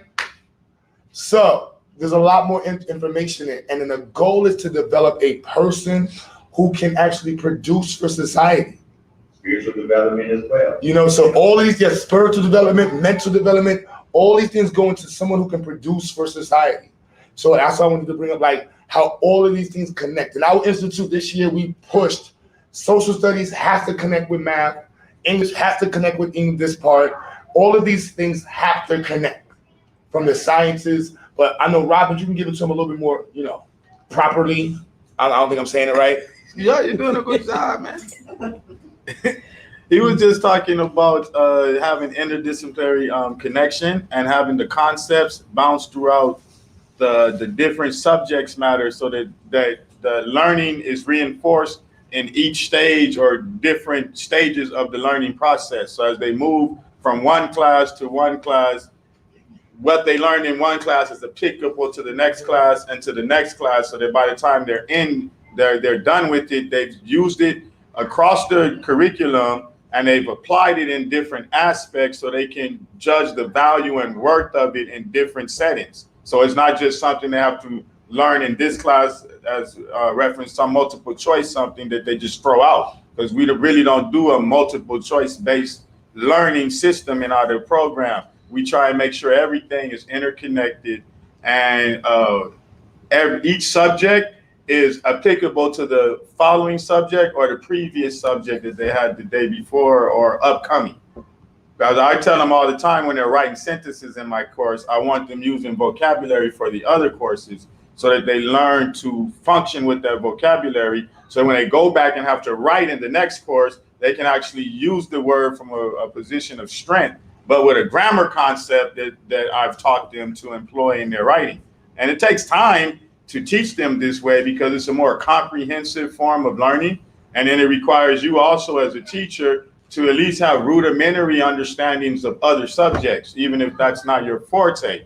You still need to understand where this subject is going, some of the requirements that subject needs is going to put forth to the student, so that you can use that in your knowledge to develop a lesson that facilitates their development in that course. And I like working with Miss Irene because what she does in social studies reinforces what goes on in my literature class, and then I try and do the same in literature, so when they get back to social studies, they can say, oh, yes, we was reading about that in the novel, or that applies to the time period we were discussing in that novel Mr. Robbins had. That's the social background of that character. Oh, Mr. Robbins, yeah, what you're talking about right now in this book is relevant to what we learned from Miss Irene's class when we did this about this in Oklahoma or whatever time period or little incident they might be discussing in terms of social studies or history. So in ZIEX, to create that comprehensive interdisciplinary program, that's what we focus on, is making sure that some aspect of the program is applicable throughout the course. I say that's the approach we take at our South Carolina campus as well. You know, it's an advocacy and STEM focus, but we interconnect our core subjects with the project-based education that they're dealing with. For example, we built our own computer lab this year using Raspberry Pi computers, right? But while they were building that inside of our writing in our literature class, they were learning how to write processes, troubleshooting, and FAQs, right? Based on because that is a style of writing. Exactly. Right? And so I feel exactly what you're talking about. That interconnectedness, it makes the school day almost seamless. Like it's like an adventure every day, you know, and it stays relevant throughout the day. And it's exciting, and they can see the fruits of their labor when you go from paper to project and vice versa. Yeah, I always do presentations and projects so they can demonstrate and see their own application of whatever it is they're learning. I don't want to, the test doesn't matter to me. I want to see your presentation and project based on what you learn. You can score high on the test, easy. But can you apply that? Can you create something in reality or put that in a situation, put it to use in a scenario or a situation that's relevant to you and demonstrate that to a group of people? Because that's where your success is going to come from. It's not going to be on the paper. Absolutely. I say. Now, another topic where I wanted Miss Irene and Mrs. Dimitri to really discuss, and not to make it short, but suggestions for parents who have children with special needs. Mm-hmm. What I would say with those suggestions, you mean like in the public school just or both? Whatever suggestions you have with just children with special needs. I don't know about like Irene's experience or anybody else's, but I have 2 children that had IEPs, which is individual education plans, because you deal with them a little different because they're dealing with stuff, right? One of my children have Turner syndrome. David, he has autism. I would like to say Asperger's. He's very high functioning, but he still deals with some social issues, right? But I found in the public schools, like I was there. I was cussing people out. I was at every IEP meeting. If someone was on with my kid 10 minutes later, the school was right up the street. I was in the office, right? But I found that no matter what we did with the IEPs, like they didn't respect them. Like they had rules that said, if this happens with the child, because he's dealing with this, go and call like his counselor and let them kind of help him or give him a timeout, or, you know, maybe he's a certain way, you let him take his test over here. Like they followed none of those rules. And instead of it, my son is in the office, but I'm like, why he in the office when that's not how you're supposed to deal with him in a situation? So they never respected the IEP. I have not found that any school that my kids ever went to in the public school ever really dealt with the IEP. A lot of that is because there's too many kids in the classroom. Teachers are not getting to know the children individually to figure out what it is they need. They treating everybody the same. As far as the homeschool aspect, what I would say, I've had a lot of people, even on my channel, ask me, you know, I have an autistic child. Can they go to this school? What I will say is what people have said plenty of times in this conversation this evening is that your child's education is your responsibility, right? And so what I would say is, if you were to put your kids in Ziax, right, they're going to help your children with all of the, you don't have to be a science teacher, you have to be an English teacher, they're going to help teach your kids, right? But you do have to be there and be present. When something is going on the other side of that computer, you have to be there to help your child deal their way through it. You're going to have to sit down and maybe help them with their work. Whatever their disabilities are, you have to be willing to help them with that, right? And so I would just say that's the biggest thing. Like, this is your child. And if you care about their well-being, a lot of parents, like which was said earlier, like we will send our kids off to the public school and it's just a place to watch and babysit your children and you're not really involved. You're not going to homeschool your kids and not be involved, right? So just know that you're going to have that involvement. Say it again. But, you're not going to homeschool your kids and not be involved. And don't think as Ziax, you can do the same thing. Because what I'm saying is they might teach your children, but guess what? If you're not in the room, how you know your kid got their camera on? Do you know if they laying in the bed sleeping? Do you know if they having any problem with I'm in the other room. My kids could come to me at any moment and they do. Mom, can you help me with this sentence? I need to figure out something else with my words, and so you have to be present. And if you have a child that has a disability, as a parent, you should be the main one there helping them through their disability, right? And so you know best what your child's limitations are, and your home and your lifestyle should be set up to be functional for those disabilities with that child. So I would just say, in any other setting, be present with that child, right? I don't want you to think that your children can't go to Ziax if your child can go to public school and you think they're going to give your disabled child, children that deal with special needs and things like that. If you think they're going to give your child an education, then understand your child will get a much better one when they're at home with you. But that goes back to, you birthed that baby. That is your child. Are you avoiding taking the responsibility of dealing with that kid? Because you're going to have to take those things on, right? And so that's all I have to say, is that you will have to be present. When David has issues, there's not a principal office. There's not a counselor. I am the counselor. If I need him to walk away from the screen for a moment and I need to deal with my son or use some of the techniques in therapy that we use, that's my job to do that. It's not necessarily going to come across on the screen from a teacher there, although I will say that in Ziax, the smaller classes, the teachers know the students. So a lot of times, depending on what the issues are, those teachers can help your child through it if it's something that's a little bit more. So I will say that with being in Ziax, that it's more personal. It's not like they're just looking at my child like everybody knows that's David. They know how he is. They know his ways. And so there are certain things that they automatically do because they know how my child is. So I will give it that and say that it's a lot easier than being in the public school because he's not just a child with a name. Right? Y'all know who my son is. And so a lot of things can be rectified, but if not, he needs me. So I'm just be straight up. There ain't no magic, nothing to it. If you're going to put your kids in public school, then you should be present if they have a child with special needs. If not, they're going to play your kids. They're going to send your kids home. They're going to suspend them. They're going to mistreat them. And they're going to medicate them. They're going to drug them up and have your kids walking around the cafeteria like they on heroin or something. I tell you no lie. They won't give your kids Ritalin because they don't know how to sit down. Guess what? If my kids at home and your kids at homeschool and they 7, look, they in their room. If they want to stand while they take that class, stand up, jump around, just keep the screen on and keep paying attention, right? So you get to have more control over that. But sadly, there are a lot of parents that actually like sending their kids to public school and they can't wait till summertime is over or Corona is over because you want to send your kid back to school. So, I think, with COVID and all this quarantine, it has really shown how many parents don't want to be bothered with y'all kids because y'all ready for them to go back to this school and you ready to give them that vaccination, which is a whole nother story. And so you realize you don't even really like raising your kids. You like sending them to the school so everybody else can raise your child, although you had them. I'm just saying. So, be present. That's your child. And nobody is going to be present and help them through their special needs more than you will. You don't get to remove yourself from that and expect everybody else to treat your child right, but you're not there to be the main advocate for that. So, that's my advice in a nutshell. Irene? I completely agree with Michi's advice, and I also just want to touch on some things that she didn't. And this is me in particular. Like, first of all, I want to give this caveat. Disabilities are varied. So for me, as having a child with Asperger's, my approach was very different than I saw in public school. And this, like I said, this was what prompted me to homeschool. I think within reason, right? And let within reason really resonate with you. Do not coddle your child. The world is not going to coddle them. I know with a child with Asperger's, like no loud noises, carry all of his comfort stuff with him, like do all this. And I'm like, the real world, strict schedules because they don't like to be off schedule. And I'm like, that's fine, except for in the real world, people aren't going to adjust themselves around my child.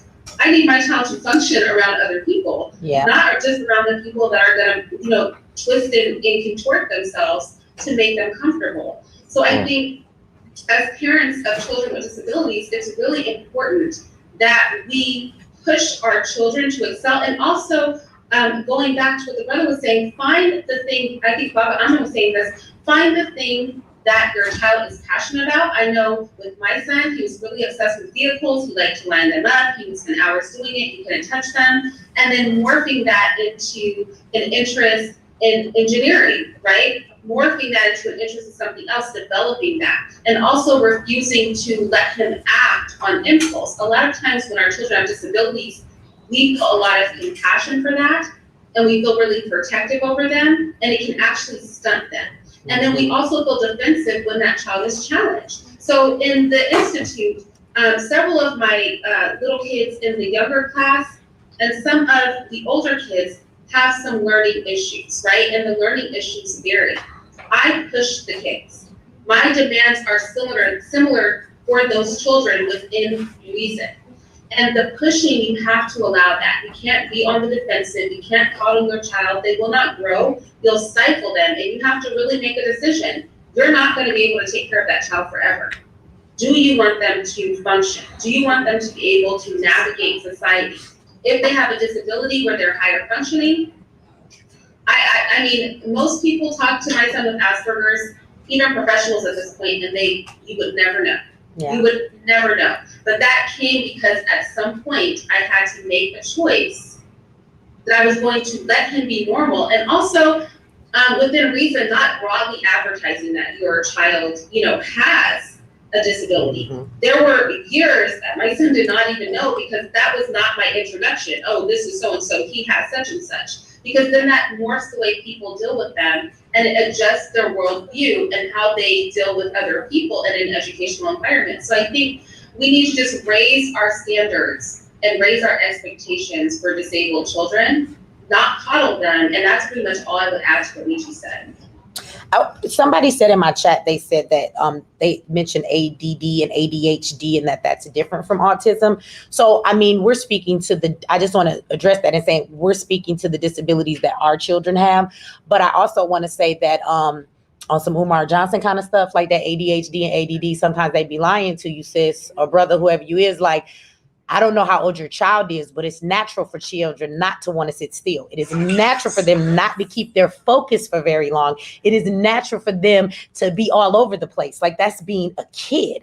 I find it very interesting that they penalize our kids for that and say, oh, give them Ritalin, right? And have your kids drugged up in school. Because I actually have a daughter. My daughter has been diagnosed with Turner syndrome, but she also was diagnosed with ADHD, right? And they would give her Ritalin. And the truth is she hasn't taken that drugs in years. And she is 17 now. And there's nothing wrong with her. She was being a child at the age she was supposed to be a child, right? So sometimes I think we need to stop taking people's assessment of what's always wrong with our kids, because white schools now have these desks that allow kids to pedal because they've discovered that white children need this motor skill going on and they need to move around because just sitting still doesn't work well for them. So they need to exercise it. But I want you to go to them ghetto schools and ask me if you see one pedal desk in that mug, much less some running water. So I just need, they spit so the kids can pedal their feet because kids get agitated at a certain age.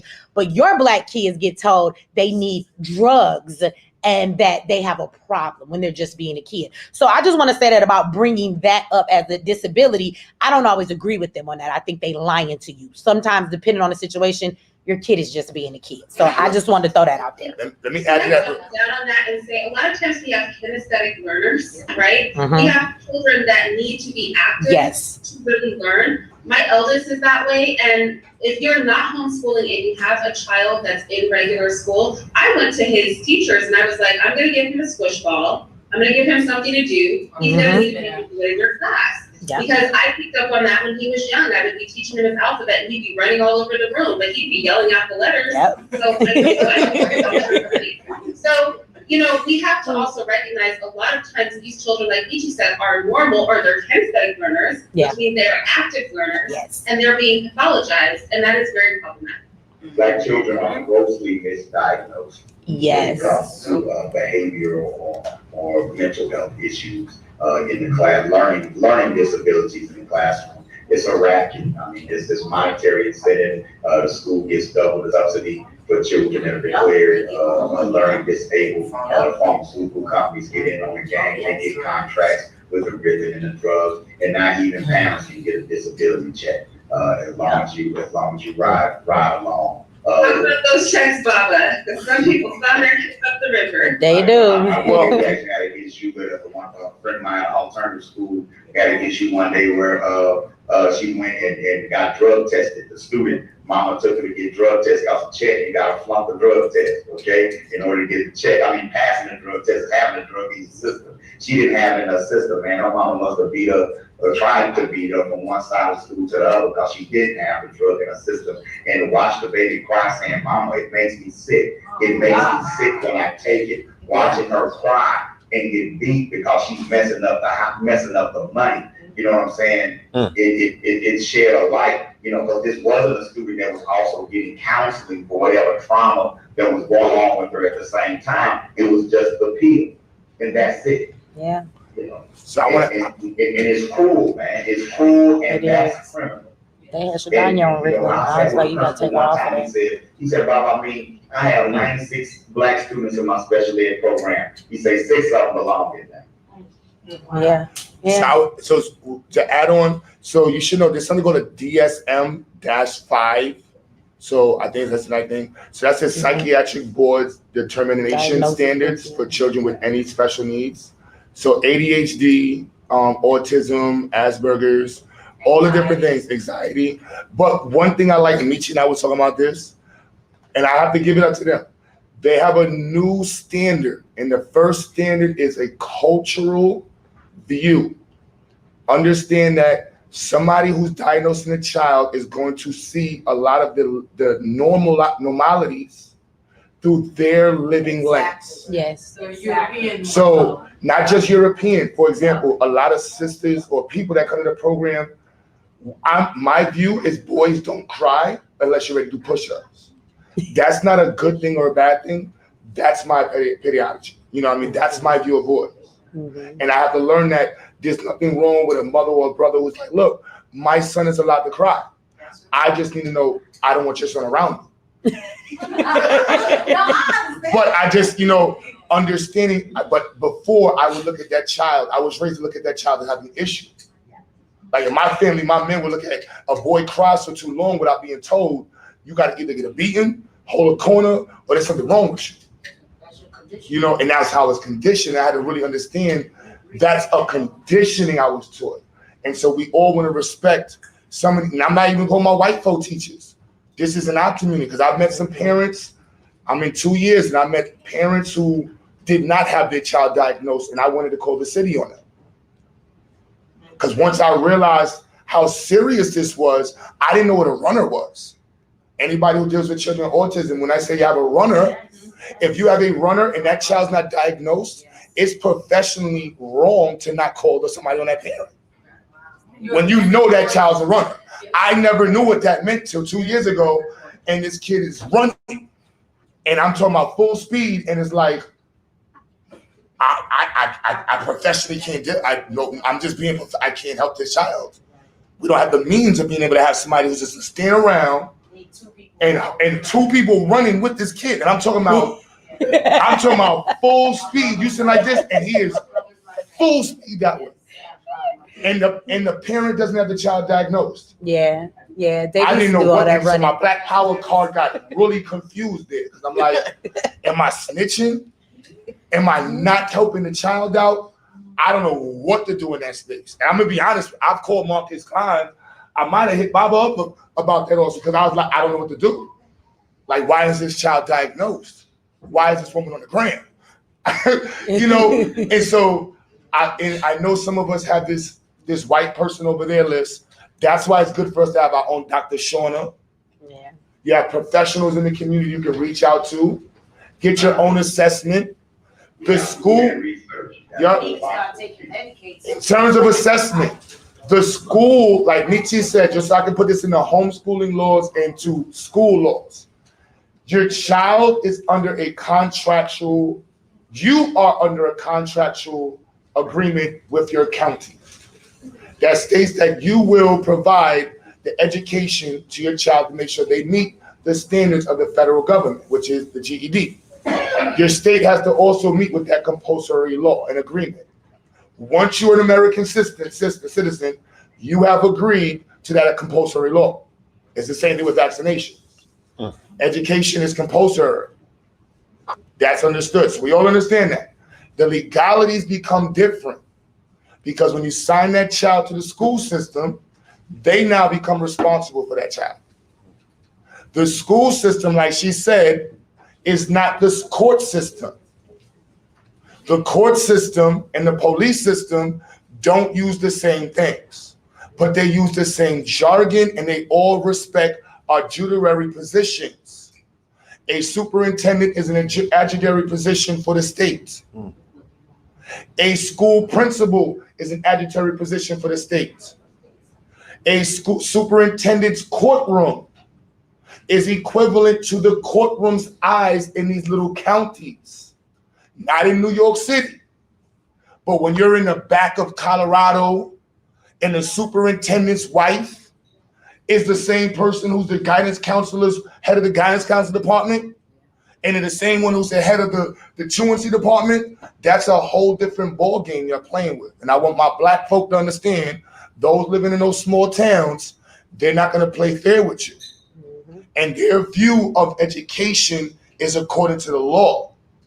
So if a school psychologist said that your child is deemed needing some form of blah, blah, blah, and you don't argue that statement, you are like not, and you're just, you know, when you leave the letter open from the bills, like, oh, I'll just leave it open. The courts don't respect that. You go to court and you did not respond to a court date, you're like a criminal to them.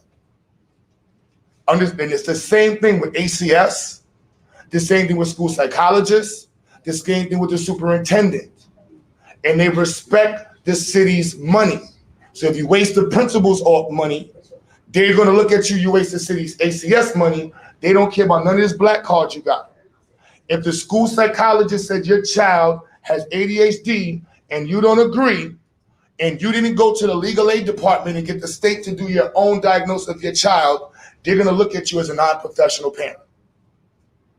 They're gonna say, what kind of parent is gonna have a principal say, my child has ADHD, and you don't get a second opinion? Let me repeat that. You don't get your own professional opinion. The school psychologist is a contracted position to the state, to the school, not to the state. That's why a school psychologist cannot get you SSI. That's why the federal government does not look at the school psychologist paperwork. You have to have a state-sanctioned doctor diagnose your child. I'm just saying that to all the parents online, so y'all know that. So just because they got ADHD, they just can't start drugging your child up. And if your child requires drugs, the federal government is supposed to be giving you money. And that also brings us to Family Practice Acts, the FATE Acts, and a bunch of other acts that go in prior to drugging your child up. Where if you have IEP, the amount of money that's attached to your child goes up from $200 an hour to about $1,500 an hour. And if your child is not getting an A in school, that money belongs to you. You can sue your district. You call I'll help you. You sue your district, and that district has to pay for your child to go to any school of your choice. I just enrolled a parent who's bet it was crazy, $70,000. Yep. So you have to do this. This is the legalities. So if they say your child is this, you go and do this. And just to give you a cool, in the yeshivas, all the children have special needs. They getting money. $1,500 an hour. Is a Jewish-owned school, Jewish-owned director, Jewish teachers. They like, look, I'm putting cases on all of you. You all got special all needs. You got special needs. And they go with 21. Oh, we get this money till 20. Wow. 24. Yeah, Who you think college. pushed the case in New York to 24? Yeah. Who you think was pushing the case in New York to 24? They're like, no. Special need, SSI, you get the 24. So as we go into this black power arena, compulsory laws is a big thing for us. Baba Amin, myself, other Black institutions, we don't have a voice when it comes to independent schooling. You do. When Mr. Robbins was talking about the compulsory relationship between your Social Security, your taxes, and the state's requirement to provide you with education, technically with a livelihood that includes something that would benefit education, and that's what will give you education. And so, some states give you access to all of their resources, some states don't. Like they said, you have to know your law, especially as a homeschool parent, because if you're in a state that has full privatized homeschooling, they will not help you with your child with special needs. You have to go to SSI. And for some of you who's anti-government, that is not a bad thing to do. If you are a single parent or a struggling parent, you're better off going to get that money from SSI. There's no shame in it. You need help. So I just want to put that out there because I miss parents going to stop. I think, did we get to all? Can I say this too? A lot of people go there to go and get the check, right? But there's so many other services that are actually offered for your disabled child when they go off to college. If they need to take their tests in other places, they help them with finding a job when they actually get grown because they're disabled, right?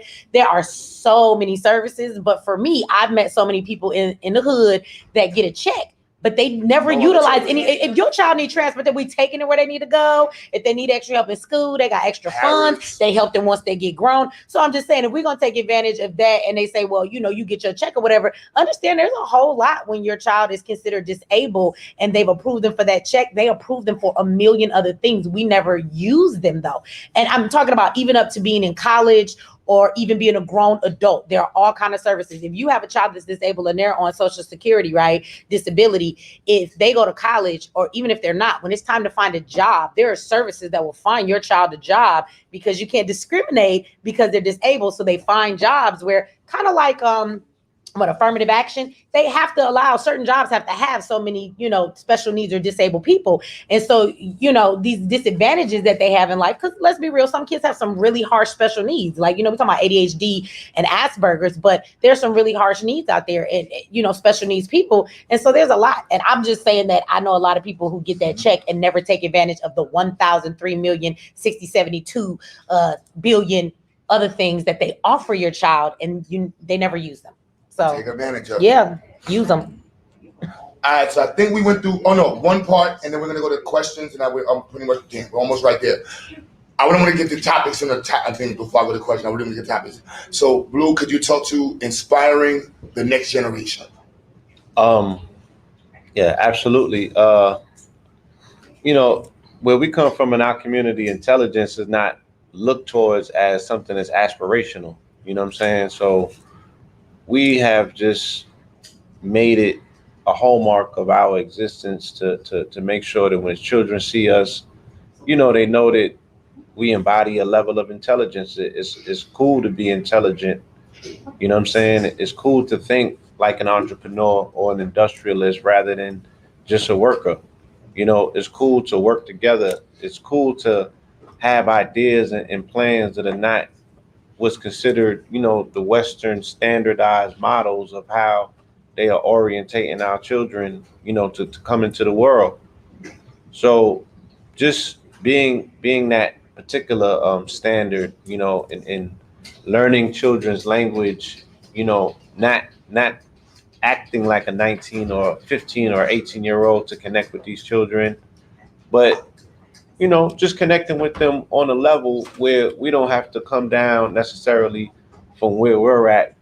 Case in point, rappers would be like, I'm 40 years old, but I got to make music for 19-year-olds and things of that nature. We don't necessarily believe that we have to do that.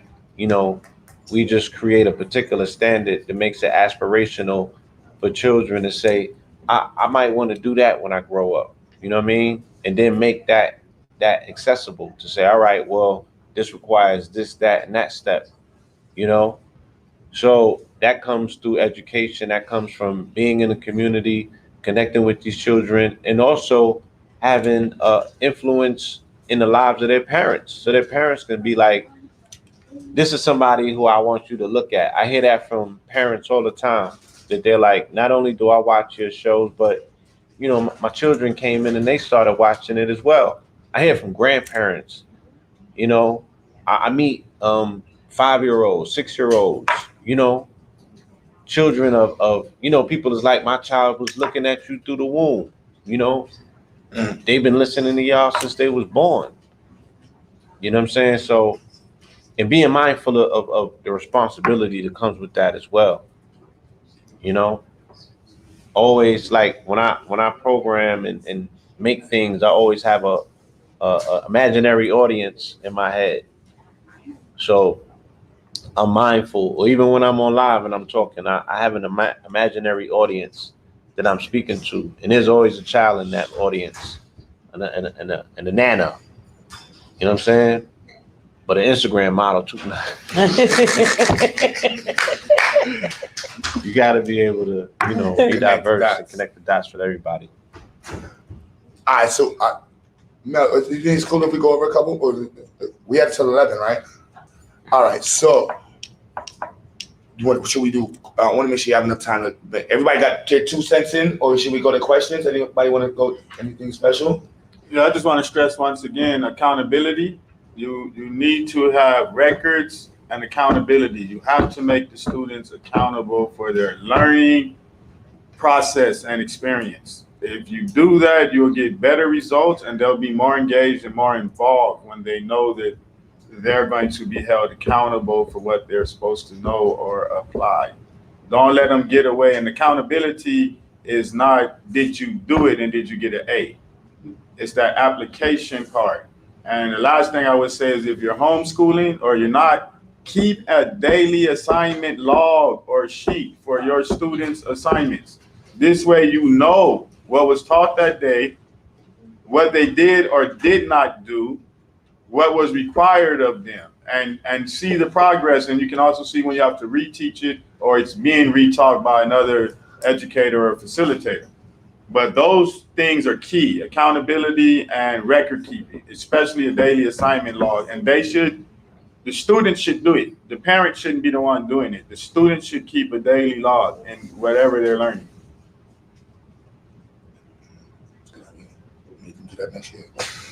I guess I want to say this real quick. Somebody said in my chat a while back, you know, how do you homeschool your kids when you got to work? I want to say to you, you talked about, you asked them, you know, as far as the future and our youth.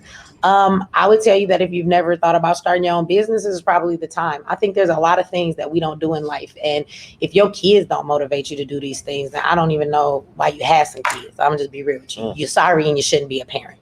I'm just being mean and just being real, because at the end of the day, and I know people might say, well, starting a business ain't that easy, but you're in a new day and age. Yes, it is. If you are online watching us right now, you on something that can make you a whole lot of money. I don't care. Doing business right now. Drop ship something, white label something, affiliate market something. I don't know. Go on Instagram. You always on go live until they monetize your videos and turn on your badges or something. Okay. It is too many ways for you to make money today. And if you ain't sure how to use online and you the older parent, go get your babies, because them babies know their social media more than you ever could. Let them help you with that TikTok and go ahead and sell them mink lashes. Do something, because it is too easy this day and age to make money online. And it's not about a brick and mortar building. And it's also not about somebody even knowing what color you is or who you are. They just there for your product. Find a sweat belt, something. Some furniture. You can drop ship everything. You don't believe me? Go find out if you don't know, right? So I just want to say that there are way too many opportunities to be able to be financially stable this day and age. But the thing is, how bad do you want it? And if your child is not enough motivation for you, I'm going to repeat again. Why do you have children? You're a bad parent. Like, if your kids don't motivate you to do everything as far as live for them, maintain for them, and die for them, I don't know what you're doing with kids, right? So I just want to throw that out there. Like, I understand people are like, I got to work. Okay, so stop slaving for somebody else and learn how to finally do something, and let your kid be the motivation behind that if you've never thought about that, right? And so I'm not up here to say nothing about my Google how you make money online. If you ain't got no money to pay for a course because everybody and their mama teaching you how, Google it then. It's your friend. Right. Or start a business with your child. You know what I'm saying? I got 12-year-olds that have taken my class to teach them. I mean, everybody teaching it, and they have businesses right now. Like, yeah, you know. I have kids that have websites, right? There's so many, like she said, there's so many opportunities, and you know, with our inquiry going out into the world, we find all this information and bring it back, and primarily it's for the children because they're the ones that can connect with this to get it. They get it like I gotta explain it over and over. Do it with the them, make it a parents. family project. Yeah, but the children get it, and they're excited, they're engaged because this is where they're at. You're meeting them where they're at. You know what I'm saying? With the parents, you probably got to come all the way up here, you know, but the children get it. And then if you make it a project, you know what I mean? If you make it something that's interactive where they like, okay, I'll handle the accounting part of it. I'll handle this, but you handle the front end. You be the talent. You know what I'm saying?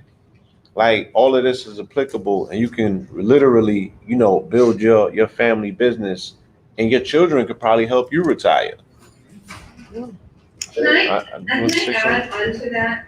Just speaking to women, because we have a high concentration of single parent homes that are female-led in the Black community, and some of these women are very impoverished. And so if you're a woman who wants to homeschool, but you really are very poor, and let's say you're receiving some kind of social services assistance. Now, let me say this, I'm not for Social Security numbers and all that, but if you have one and you're utilizing it to get benefits for your kids, in almost every state, I don't think there's any states it's not like this, you can watch one other family's child. One other family's children. So if I were you, especially if multiple children, I would go find another woman who has multiple children. You probably have some work requirements you have to do. One of you guys get a job working a night shift, a factory job, stocking job, something like that. One of you work a day shift, and then you guys can watch each other's children, and that will bring supplemental income into your home. Because the states will allow for those childcare programs, and I've said this to a lot of poor mothers, for you to watch one other family's children. And if they have, if a woman has 3 or 4 children, you watch her kids, that's a little extra income for your family, and then you can homeschool during the day, then she works at night, you watch her kids at night, and then you're able to get some supplemental income as well. Or 3 of you can do it, right? And rotate who watches whose kids and stagger your schedules. I think this is something that's very effectual for poorer families, especially because of the fact that you have more flexibility with your work, right? Because it's not as big of a deal if you can find another position doing something or changing shifts and things like that than somebody that's really stuck to a 9 to 5. So in addition to the entrepreneurial aspects, because I do think there's a lot of ways to hustle and make money, you just have to look for those things.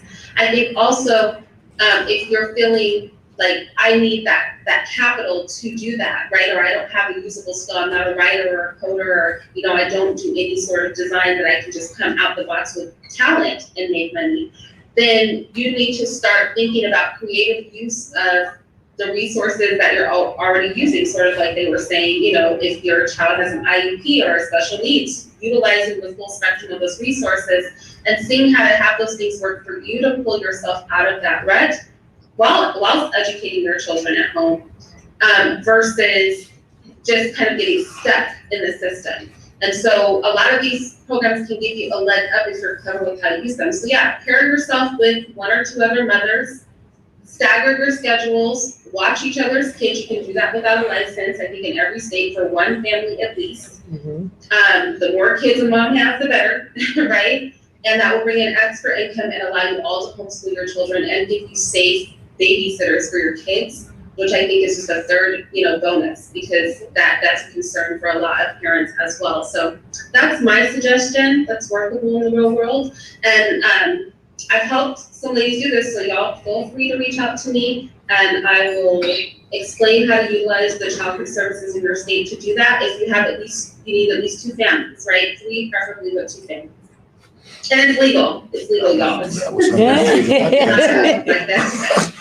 Look, I want to say this to the people in the chat, because some of y'all feelings and they like, so you're a bad parent. Let me rephrase what I was saying.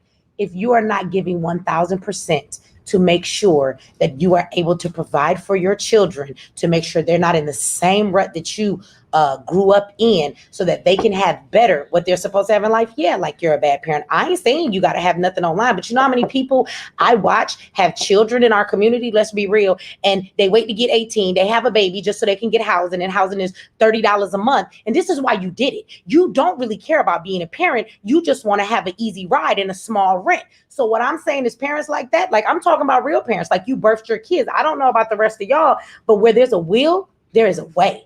I watch crackheads find a way to get crack when they ain't got $1 in their pocket. Right. So what I'm saying to you is that for everybody that says right now I'm in a bad situation, but I know that my child can't stay in the situation they're in, what I'm telling you is that as a parent, find a way, even if the way that I'm suggesting is not there. Do you have a family member that can help these kids stay at school? Is there somebody that's at home anyway, your mother, a grandma, or somebody, right, that you can get to do these things, or find a way to elevate yourself so that you can. And all I'm saying is, if you're okay, right, with staying in those situations and not doing anything to work towards that goal, then yes, something is wrong with that. But if you're actively finding a way, trust me, I've never met anybody in life that is determined to do something. And if they keep putting one foot in front of the other and taking a step and taking something every day to make it happen, sooner or later, guess what?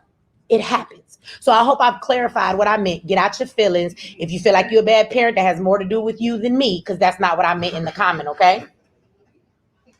Are we taking questions? Because I was gonna say we can do if y'all have anything y'all want to add, I would say let's do questions now, because I don't want to. Yeah, let's do like a little half hour on questions. Is that cool? Maybe 3-4 questions. Demetri, I know you want to go first. It's a two-part question.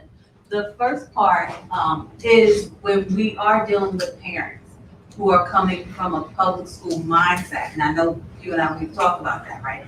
Getting them to be more involved and not have, well, I set my child in front of the computer, it's all you, and I'm one and done. How do we help overcome that mindset? Because we've tried in the past holding their feet to the fire and accountable, and they get into their feelings. And then the other side is, I know Ziax provides social service.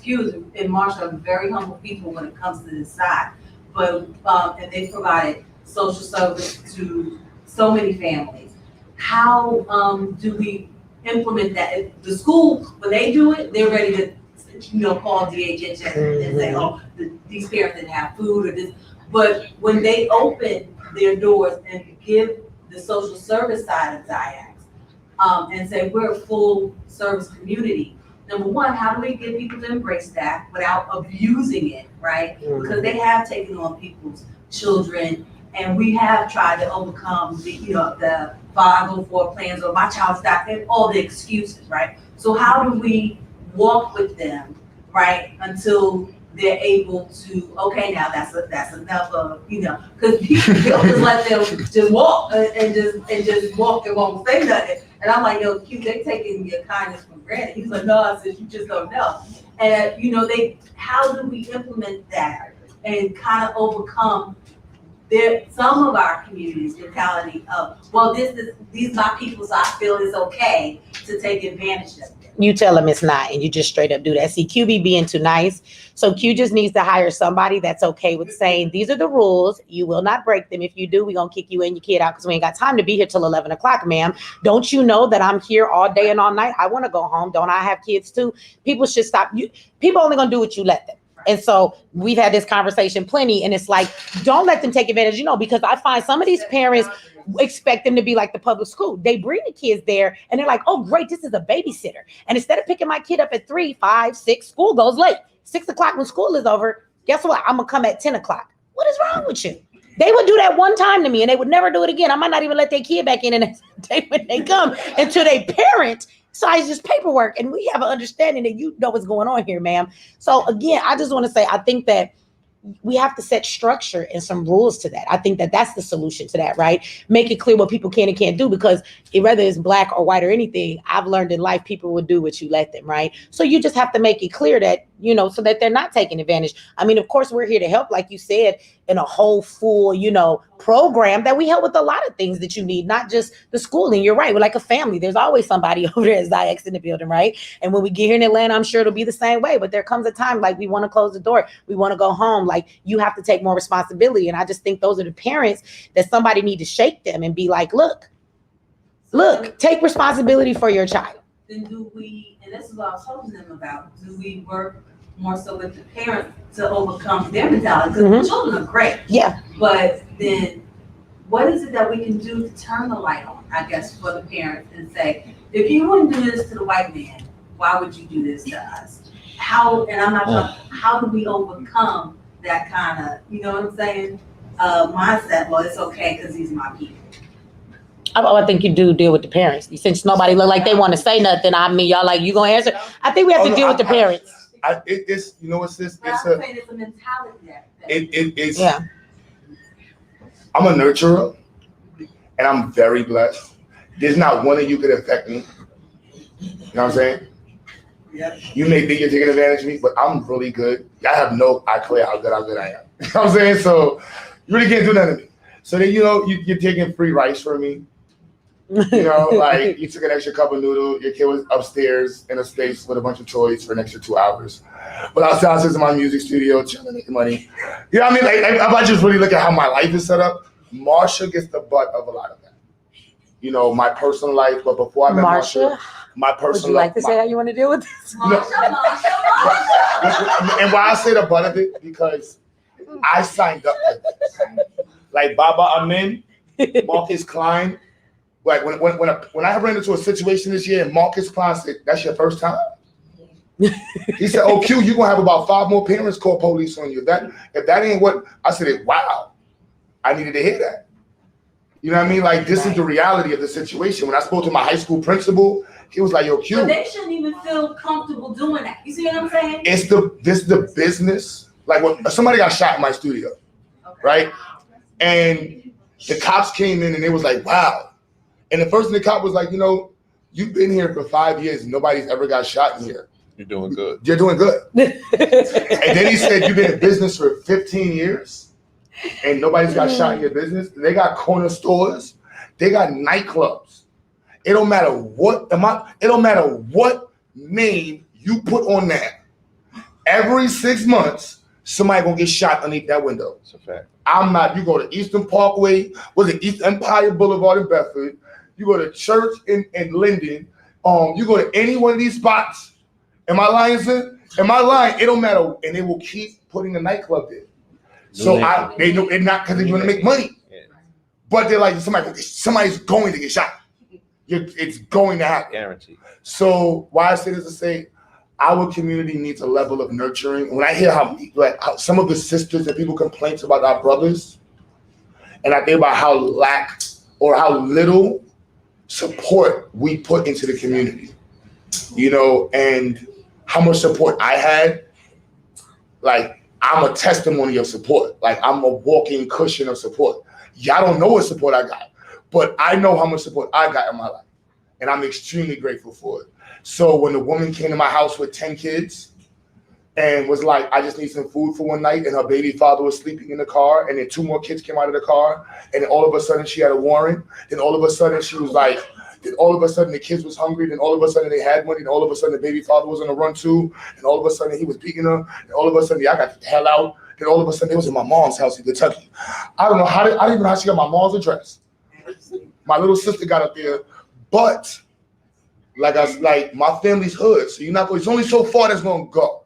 So I know it may seem like it is this, but there's only so far it goes.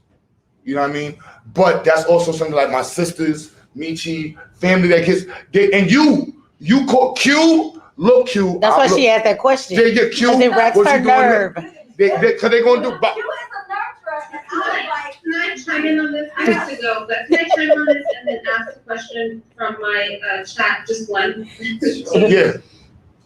So I want to say this, when we're dealing with, and this is not specifically speaking to Zayek's parents, just in general in the community, when we're dealing with negligent parents, and we have parents that are comfortable leaving their kids' places past when they ought to be there, the thing that I would always say to myself in that position, and have said to myself in that position, is better me than someone else, right?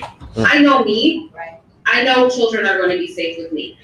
So if the child's going to be neglected or the parent's going to drop the ball, I would rather that child be someplace safe than wherever else they're going to end up if it's not with me. And I think that, I'm not saying don't set boundaries and all that, I'm just saying that sometimes the biggest battle in cultivating and protecting children, and this is just keeping it real, is the parent. And at the end of the day, they're gonna end up somewhere. That parent may tighten their ship if they can't utilize you, but most of these parents are crafty and will just find somebody else to use. So it's like, where do you want that child bounced? We know there are some rates of harm to children in our community that are far too high. And so ultimately, it's better that, to me, a child is in a safe place. And if we have the bandwidth to allow that, then I say that we allow it. And then the question from my chat was just that, what about socialization? And if you guys don't mind, because I really do have to go, I'll just give my 2 cents and then y'all can address it as well. But I think with public school, first of all, it's a false socialization. I really want to express that. There is no time in your real life, other than in public school, that you're in a classroom or any environment with 30 other people that are your exact same age. That's not even preparing you for the real world. In the real world, you're surrounded with people of varying ages and varying situations. That is false socialization. When we talk about homeschooling, I think it depends on the way you homeschool. If it's with a program that, like Baba was describing, or at the Zayas Institute, if it's in a program like that, there is socialization, right? Our children talk to each other. They have play dates afterward. We're connected visually. There are physical facilities. There are remote facilities, so that socialization definitely happens. And because in Zayas particular, the classes are staggered and grouped together, there's a wider range of age groups and intellectual levels. And that actually is a healthier and more natural socialization. So it's funny to me when people say that about homeschool, and also homeschooling parents tend to take their children out to the real world more. Homeschool kids can hold a conversation with an entire adult and intellectually be with them a lot of the time, because they're used to dealing with people of all ages, from the littlest to the biggest. And so your child is actually, in my opinion, having homeschooled for 10 years, better socialized in a homeschooling environment with an active parent than they are in a school environment, which is controlled, a false environment. Like I said, you're never put in a position to be around 30 people your exact age all day long in such a controlled environment. And so you will actually probably find your child will blossom. But again, remember, parents are pivotal in this. So that's my 2 cents, and I thank you so much, Brother Joe, for having me on the panel.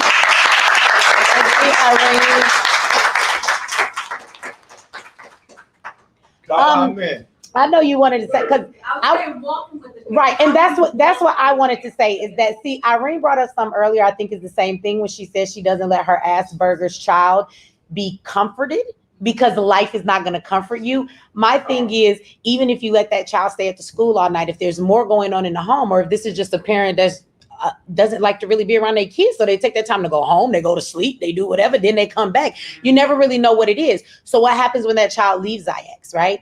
Then what? Because the thing is I think that if we build that bridge to find out what are the issues here, maybe take the conditioning away from the parent and help them, because we've been often so conditioned to just drop our kids off at school. We go about our work every day. They used to be at the after school program, or they come home as latch kid, key kids. They come home alone and we see them later. So a part of that is the environment and the conditioning. There may be other things going on while they do that, but I think it's good to get to the root of it and not just let it go, because then you fix the problem. Does that child and that parent need to have help, or does that parent also need to have help in learning to build a relationship and being the parent again around their kid, to actually take the responsibility back on that says, I'm communicating with my child every day. I'm there. I'm majority of their presence, and instead of somebody else always raising my kid. This is my child.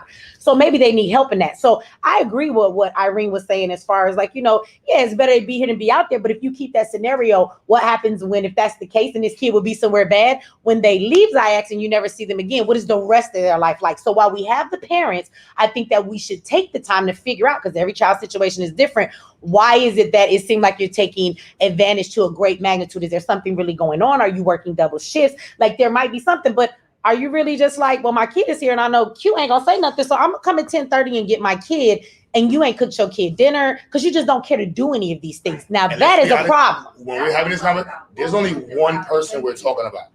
You don't be so just so you know, the way this conversation goes, there's only one parent we're talking about. Right. I think, yeah.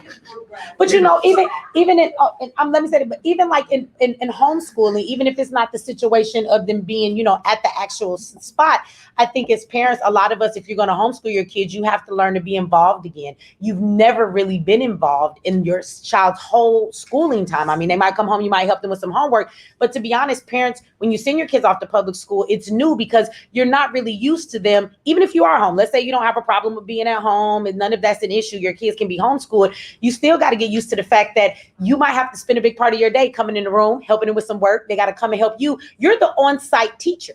And sometimes we're just not used to that. It's not that it's a bad thing, but I think that sometimes we have to help parents with that. So that's what I'm saying. How do we say this? We're walking. Have that conversation and maybe a group that kind of is for the parents.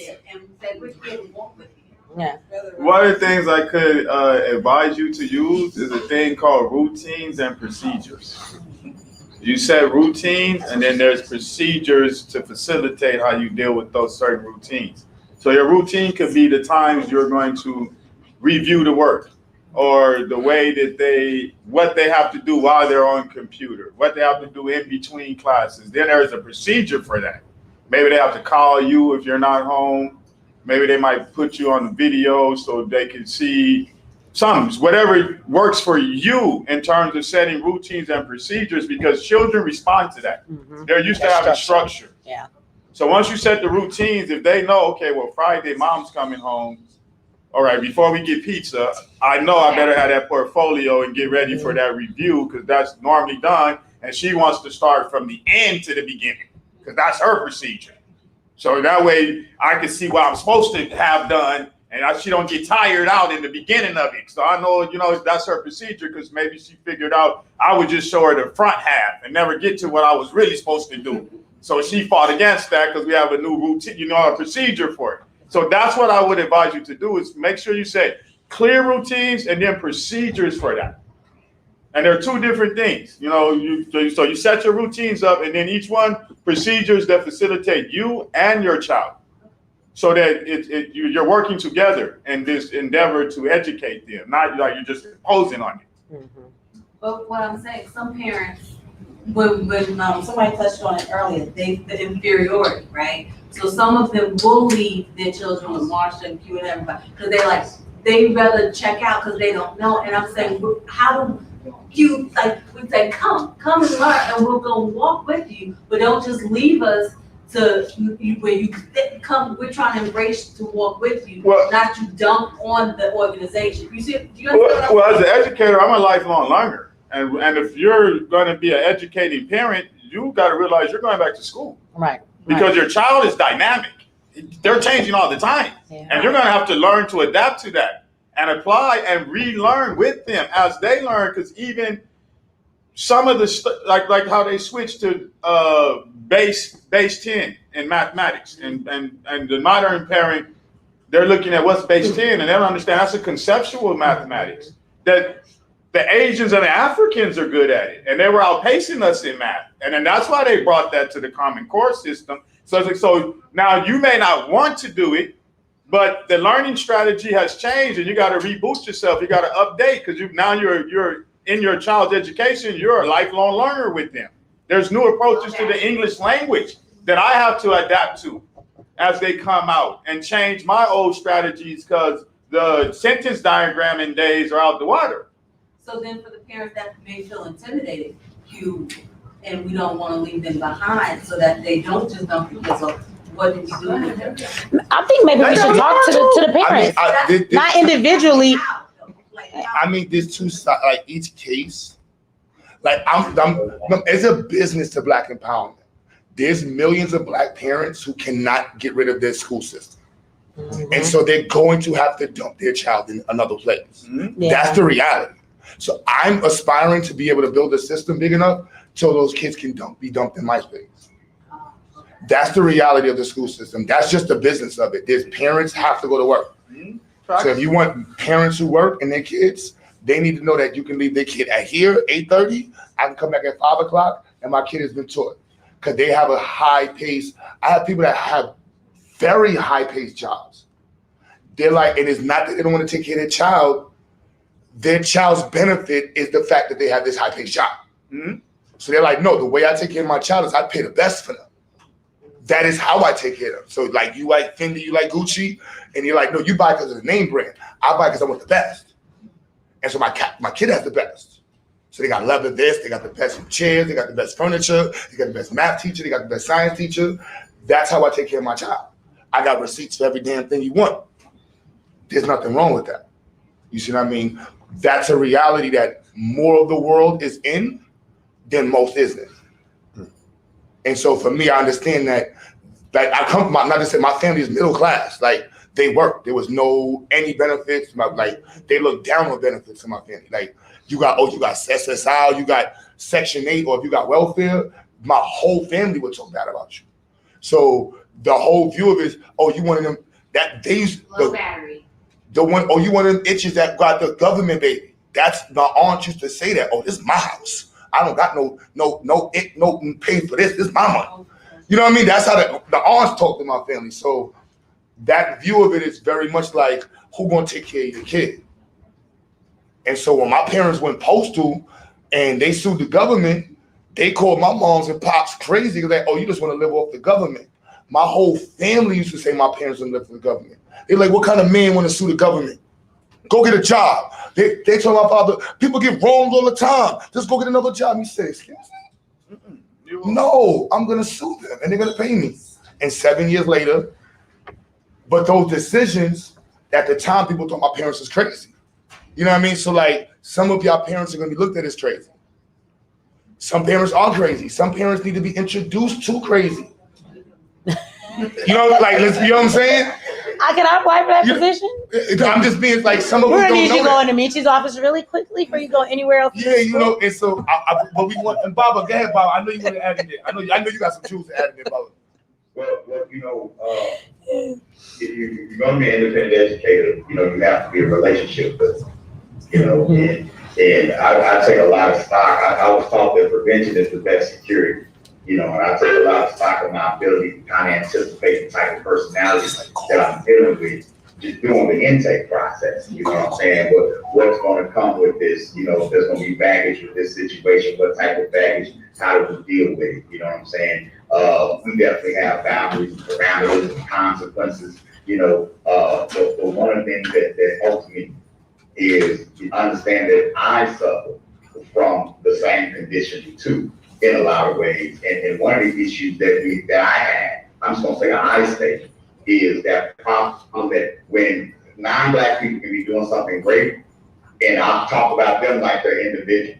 Low battery. A Black person do something wrong, and I talk about them like it's the whole race. You know what I'm saying? Like 8, 9 people be doing what they're supposed to. It's like, man, Ola's good. Oh man, Miss Johnson is real responsible. Man, you see how we just don't see Black daddies doing that. But then that one parent that do something, these parents are just messed up. We didn't call them by this specific. See why these parents, what we gonna do about these parents? I had to step back and say, wait, let me count the parents. Word. Low battery. Dealing with a group issue, or is this just Oh, Baba, hold on one second. Hold on 1 second. That looked like you would go back. He was telling us good stuff.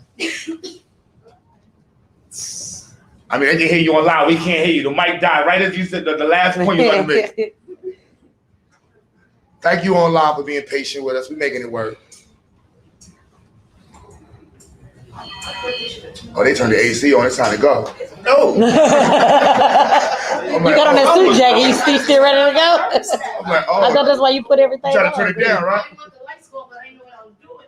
I was gonna turn one of the switches back there. Oh, that's how you get black people out. Turn the AC on. Turn the AC on ain't nothing. It's time to go. That's what they do. Turn it on. I'm black folks in there. Before we go though, a lot of people in my chat and people watching would like to know who the people are here on the panel. They want to know Yeah. That's where they can follow everybody and stuff. So wanna- can we make sure we do that? They keep asking who's everybody, where they can find them.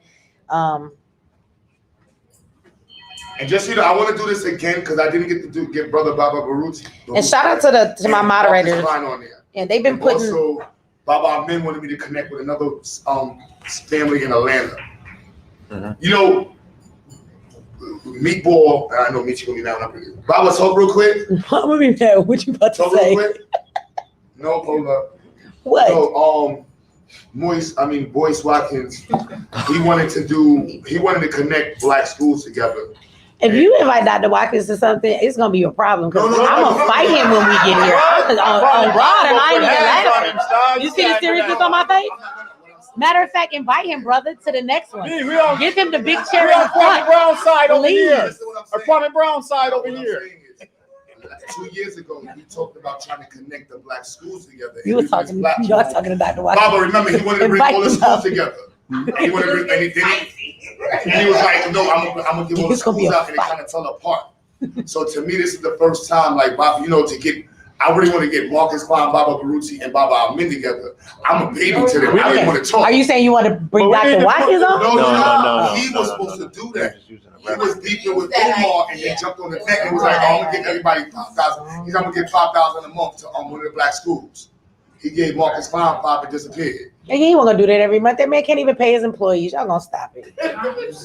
He can't even put him $250 a month. We need to start something like y'all gonna stop it. Some type of academic decathlon amongst the schools. Yes. Some friendly competition. Not Get come them from his warmed brain, up it was and corrupt. It was behind money knowing and the marketing. different levels of learners that they're in competition with across the nation.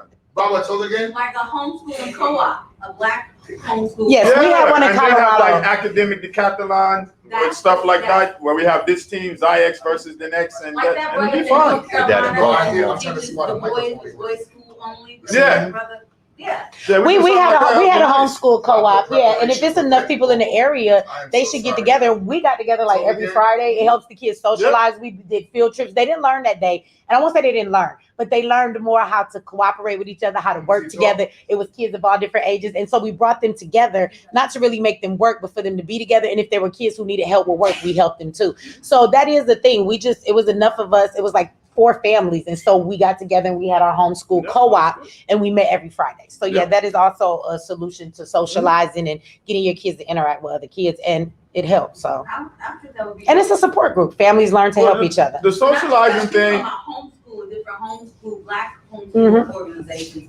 And I think that would be like resources to bounce ideas off of one another and to, to be. And then the stars can know each other. Right. Oh yeah, you're that guy from Ziyex that was real good in STEM. Oh, that's that girl from that school over there that's really good in literature and wrote a novel. They'll know of each other. The way these athletes know about each other because they were on these same farm little teams and whatnot when they were in middle school and this and that. They were on the private teams, the expansion leagues and those little leagues they got. We got you, Baba. Hey, y'all keep saying in the chat that Kwame shout me out. Y'all go over there and tell Kwame, since he's interviewing everybody on that big platform, tell him to interview Q Butter and Ziyex Institute because he is a solution. Right? Y'all go tell Kwame that for me. Okay, y'all tell Kwame to bring this brother on so he can get some more notoriety for the solution he brings, right? Y'all do that for me. Yeah. You there, Baba, my man? He want to unleash. We can't hear you now. You go with the star. I keep hearing that. Tell him to hit me up. He ain't saying that. Y'all come on wherever you want me to. Not allowing the frustration of dealing with one particular parent to cloud your spirit, to bring up that black inferiority, that frustration that you bring into the situation about black people, some of the negative assumptions that you bring into the situation about your own people, that can be exacerbated when you're dealing with those issues. It's case by case. For the most part, if we approach it from a empowering standpoint, you build a relationship with the parent, then that communication got to be established where the accountability won't sting as much. This is a journey for parents just like it is for children, especially when we bring them from the public school setting into an African-centered school setting that I can speak on, even the virtual setting. You know what I'm saying? It's a journey for them too. A lot of times, when your baby come home talking about Marcus Garvey, the parent may have never heard of Marcus Garvey or ancient Africa. They haven't learned. You know what I'm saying? I've had parents. I've never really met a black person who didn't enjoy learning our history. You know what I'm saying? Especially when it's presented in an empowering type way. So it's also in your presentation, in your culture. You just can't let that spirit get on you, because once that spirit get on you, it's contagious and it begins to spread. And so I understand where Q's coming from. It's like we're not being taken advantage of, but we have to maintain a positive culture in our school, and we can't let the negativity dominate the energy inside the classroom, right? So it's cool to have I'll stick other parents on you. If you show them one, talk to my wife, but that's the collections department. Marsha say My parents were on issues with, they be trying to call my phone. I call them back. No, that's right. Somebody else gonna call you back. Oh, yo, call them back. It's a whole different thing. So it's good to have a team there, but for the most part, if you maintain the culture, you maintain a positive atmosphere, these parents gonna be on that walk and you'll watch them grow too. Then I want to ask a question myself. I know I'm on the panel then of this brother and just everybody else. So what he's saying and what we've heard, I mean, what do y'all think about the fact, as he said, as the kids are growing, the parents are growing, this is all a new environment. Like we're quick to we talk about the conditioning. So we'll have those parent teacher conferences like Ziax, right? About your kids and how the kids are doing. What about having meetings with the parents? Like, how are you doing with your homeschooling? What's going on with you? Is there any advice you need? Like, how are things going with you? You know, from being at home on that end, is that something that we should incorporate? Well, we did. I actually do that with most of my parents. Okay. For the ones that, Yeah. so you I got, call them on Sundays and girl, you a be lot of them don't pick up, but the ones that do, we have a conversation. Okay. How they're doing. How they're doing with their kids. Like that. But what about in a group setting? So it's not, all that pressure's not on you. What about, like, it's like you have the parent teacher conference. Why not some type of a Zoom meet and set so many times and do it that way? Parent teacher meeting, and it was good. Some would attend and some would fall. Here's the thing: it'll be the same parents that were invested in their children's education, right? And we made it for a parent only to talk about anything else that is their issue. This is not parent teacher time. What can we help with you? Whether we got, that's how we got Ms. Akira to be the librarian. So I get you saying the ones that actually probably need it don't show up.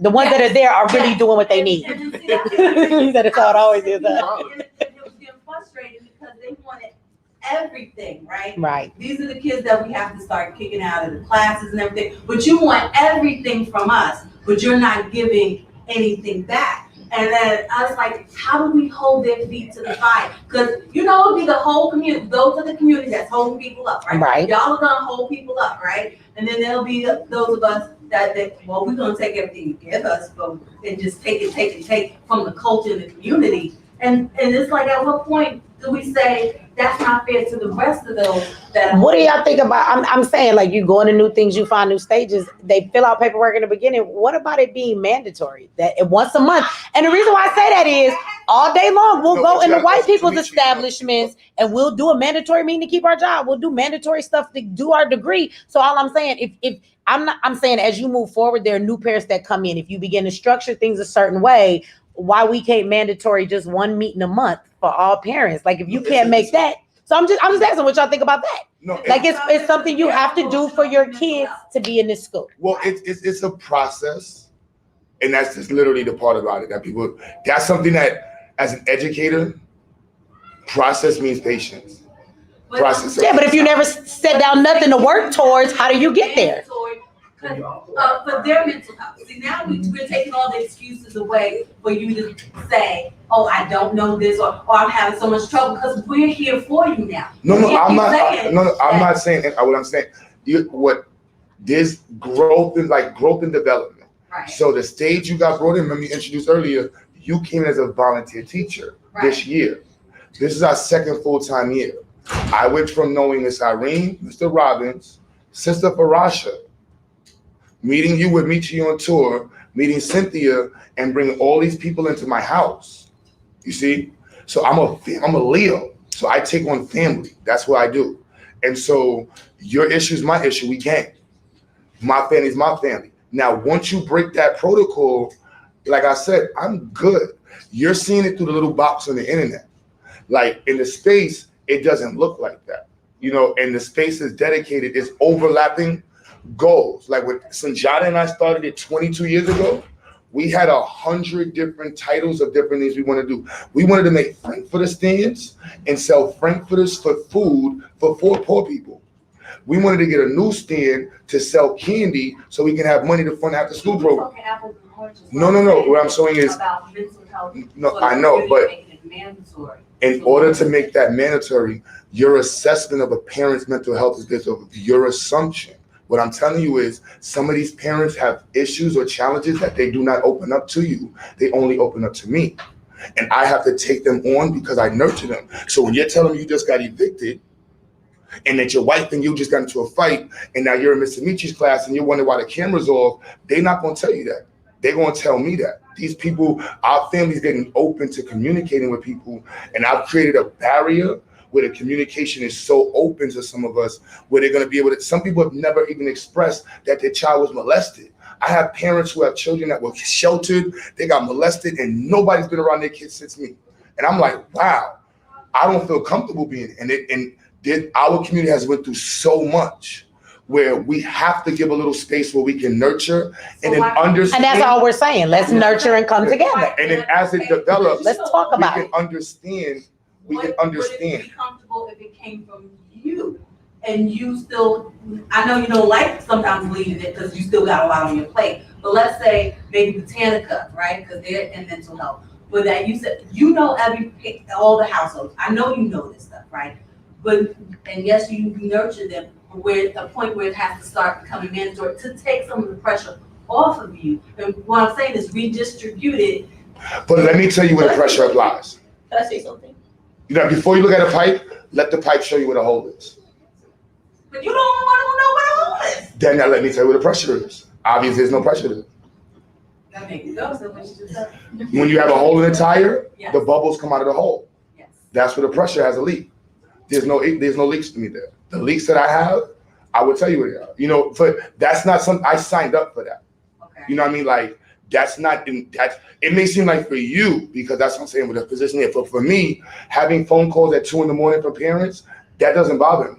Having a parent I'm so like sorry. I We're like still literally streaming on my channel too. like I just want to say the kids call me and the parents call me whenever they want, and I'm good with it. Yeah. We are a family. That's what I'm saying. Period. no We're a problem. family. We are, okay. Period. We, And everybody doesn't have to extend themselves like that, but we're not going to fully shut that down because many of us will extend ourselves. Like no, that. I don't think we should. Let me say, I don't know if we're confused and talk about the same thing, because my thing is, how far do y'all see Zayx going? Do you want to see 1,000 students? As you grow, you have to have some type of structure because it begins to get so big. I'm just simply talking about something where we come together with the parents, because there's a lot of them are learning how to homeschool. I ain't talking about their private problems. Like, please keep calling you guys at 2 a.m. if y'all want to do that. I'm talking about the issue of like, how are you managing at home? Like, you know, are you being able to help? This is new to you too. So how is this working for you with your schedule? Is there anything we can assist you with or try and help you, you know, get used to this? I'm kind of helping with teaching my kid. Maybe you're not used to this. And there's just some, in that newness, it becomes, you know, for parents too, it might not be the easiest thing. So that's all I'm talking about in having that in a structured way. Because if you have 1,000 parents, you're going to be mad if 10 of them call you at 2 o'clock in the morning. It's not possible is what I'm saying. And if you go to that, she's saying and what Q is saying go hand in hand. I think there's a balance. right. But that's what we're saying about saying it's all under, let's say, the social services. Right, it's helping the parents. Right, and we were talking about creating a social services fund. So that's not just coming out of their own personal pocket, Mhm. right? So if they're having a problem, right, so that you're not the only one taking it at 2 a.m. because we have already created a place for them to feel vulnerable. And as some, you know, as sometimes I push them in that place and say, we got you. It's not just the leadership that got you. It's a whole community that has you. That has to be earned. That's what No, I'm saying. it develops over time. That's why I said earlier it's a process. You know, for us to even have the conversation, be able to say that we're taking on social stuff. You know, I am not just ecstatic about being able to have this opportunity to take on these challenges. That's the type of person I am. I love this. You know, next year we're gonna have a bunch of children, unfortunately, who were raped, people that come from homes that were like abandoned, parents who are drug addicts, parents who are rich and don't care, parents who are rich and do care. We have a whole leap of stuff going on. So I just look forward to it. And at the end of the day, it's like, this is part of the sustainability aspect. Like when I met by my men and Marcus Klein, and I seen their fortitude. You know what I mean? Where they're just like, yeah, you know, my school, you know, I lost this location, but I got a new location. I got new students. I got this student. You know, a parent didn't pay this month. They didn't pay this month. At the end of the day, like Marcus Klein told me, the show ain't gonna stop. Mhm. You see what I mean? And so it's different in the school system because those things is signed up for. Like, you'll never hear me complain about parents. Like, you'll never hear me complain about, oh, these damn students drive me crazy. Like, I can't stand when teachers say that. I'm like, yo, bro, you're a school teacher. That's like being a mechanic and hating grease. Like, I just, like, how do you not like grease? It's hard. Brother Q, have you talked about how in Brother Q's vision, and I don't know how many people know this, his vision is of a full movement that is all encompassing. It's not just an educational strategy. So I think too, we have to know that when he's thinking about his vision for ZIEX, which is not just the Institute. It incorporates financial literacy, family planning, a whole plethora of things that are communal. And I think we have to understand that too, because I think sometimes we're thinking the institute, and he's thinking the vision for ZIEX, the movement itself. I'm just seeing you. I'm seeing your vision. I think you see yourself where you are. I guess I'm saying down the road, again, 1,000 kids in your school, you're going to have to do things different just for it to work in the way you want. Not bad or taking away from your vision. That's the only thing I guess I'm trying to say is how we build this so that as it grows. Let me say this. The new contract is mandatory volunteering. The new contract is 17 pages long now. We updated a whole bunch of new stuff. So just so you know, you cannot. Well, just tell me what it say now, because I'm not reading all of that. You cannot enroll. You cannot enroll unless you volunteer. I gotta volunteer. What? So look, that's the whole new statement. So that what I mean, you can't enroll unless you volunteer. You got to write a paragraph describing what Black empowerment means to you now. You have to describe how you discipline your child. As a parent, I got to do all that? All of those new things. Talk about parents don't want to do the work? What we were going through this year, no, that's not going to be, no. I'm going to have a whole new, like, hold up. But this is what I'm saying, the co-op, right? So like, when we were talking about, okay, so social services, right? So let's say we create a giving fund, right, or the social fund, so that's not coming out of your pocket, right? But in different, or like I may donate 50, another 50, but that we know it's available. This is our social service program, and we have suggested donations, so that is not always on y'all. Do you see what I'm saying? Do you see what I'm saying? You know I'm a Leo. You know I'm a Gemini. So you definitely not gonna. So I'm a Pisces, and both y'all about to have this conversation all night, and we got 16 minutes left. Is there another question in the house? You know we have this conversation with you all the time. You're not the only one. We always say this goes the same way. I don't know why you asked this question right now. You knew what he was gonna say. You know you've had this conversation with Q before, because we all have, and he keeps saying the same thing to us. How many kids to Atlanta? How many people come to Atlanta to take on? He came here with 40 kids. And then they parents for all the kids. Yeah, I What's love going it. On? And the kids and the parents all that. Look at Stella, she knocked out. So that being said, Baba, please give us the words. You're the elder. I appreciate you so much. Give us some words to close us out and make sure they know where to find you at. I say, well, you can definitely check out the Aruba Academy at arubaacademy.com. You can also check out UASC International at arubaacademync.org. We are in the process of renovating our farm on our South Carolina campus. So we have fundraisers on for that. We're building a solar powered greenhouse as well as a science lab on our land. So definitely something. That's dope. That's on Instagram at Baba Amin. I just want to close out congratulating Q and congratulating the whole team.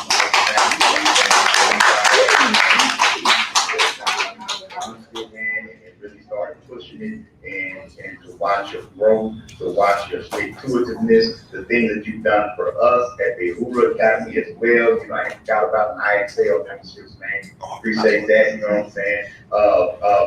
Just watching you, you know, your passion for it, I admire it. I'm proud of it. I'm proud to call you a comrade in the struggle to build. No, not the struggle, it's victory. This journey, this beautiful journey that we're on, building educational institutions for our children, our families, our adults.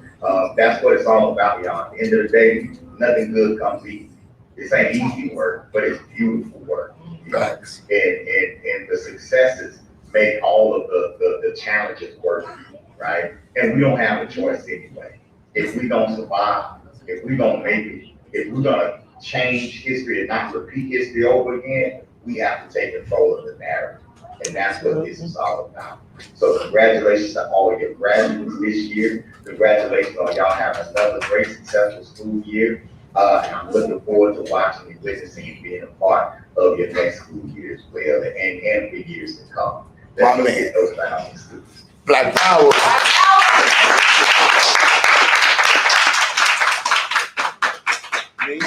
Hey, like with the Black Agenda tour, huh? Hey. I gotta say something else. So yeah, with that being said, get your kids out that white man school system. As you got several options, right? Zayak's brother options. here got a school. And I know Sanjata don't work at your school. He work in one school in New Jersey. So unless you in East Orange, I know you ain't got Sanjata as your teacher. But with that being said, take the time to invest into your child's education. Do whatever you can. They are the future. You are the future. It's connected together. Your investment, future, lack of investment, no future, more investment, more future. You know what I mean? You get the drift. So with that being said, like, subscribe, share. Oh, Blue Pill. Yes, Blue is in the building. Half of the legendary twin pillars themselves.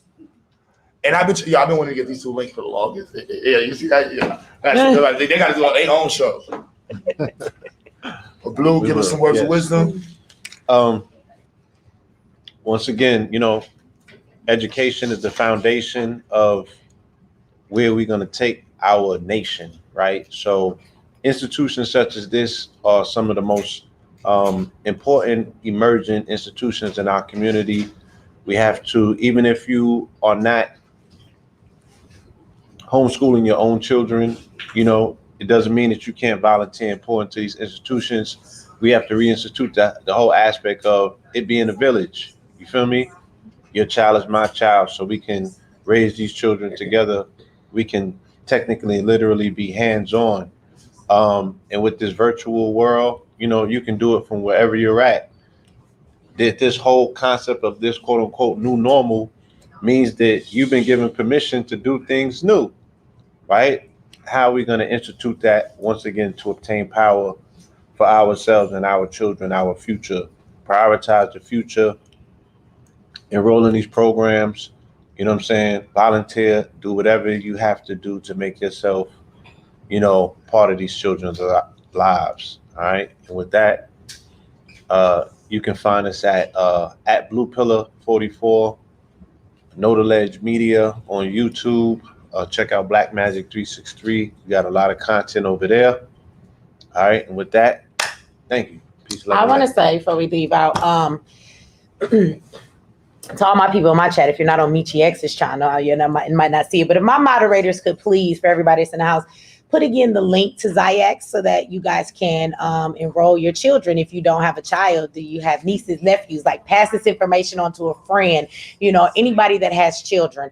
Also, if my moderators will again, please put in the GoFundMe link for the school, because there is plenty that is needed, right? And we can't do this without the help of the people. This is for our babies. So what I would tell you is to please support Zayak in every way that you can.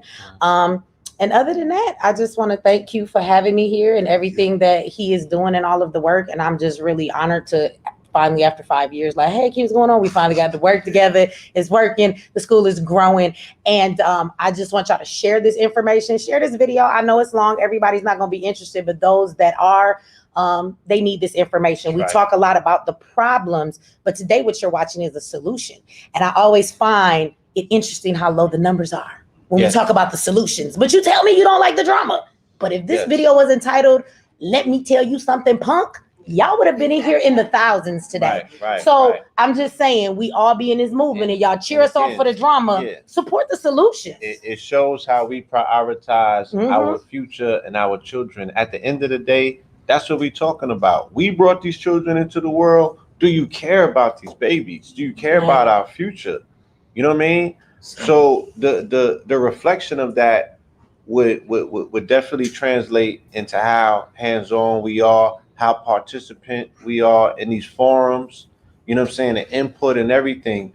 We just see a continuous down spiral of disaster when it comes to how we handle our own business, even in the midst of adversity. You know what I'm saying? It's just supposed to be able to teach us how to do something different. So this is something different. This is what we've been asking for. It's here, support it, get involved. You know what I'm saying? Check it out. Do whatever is necessary that you need to do to wrap your mind around it. Like if it was a rumor, you would know the ins and out of it, upside down, the backstory and everything. You feel me? So make sure that you are doing everything that you know that you need to do to make sure that your children have the best possible opportunity and chance that they need to have headed towards the future. You feel me? And I want to thank this man, his wife, and his family. Like I said, I knew it when it was only a concept, and now it's materialized, and it's going to be a global movement. You feel me? It's going to be a global movement. So consider yourself a part of history. Thank you for your time, your attention, your focus, and your participation. Salute to the parents. Yeah. Salute to the parents for believing. All right. All right. Black power in this. Yeah. They tired. Ain't no black power right now. Look, the kids tired. They looking for a bed.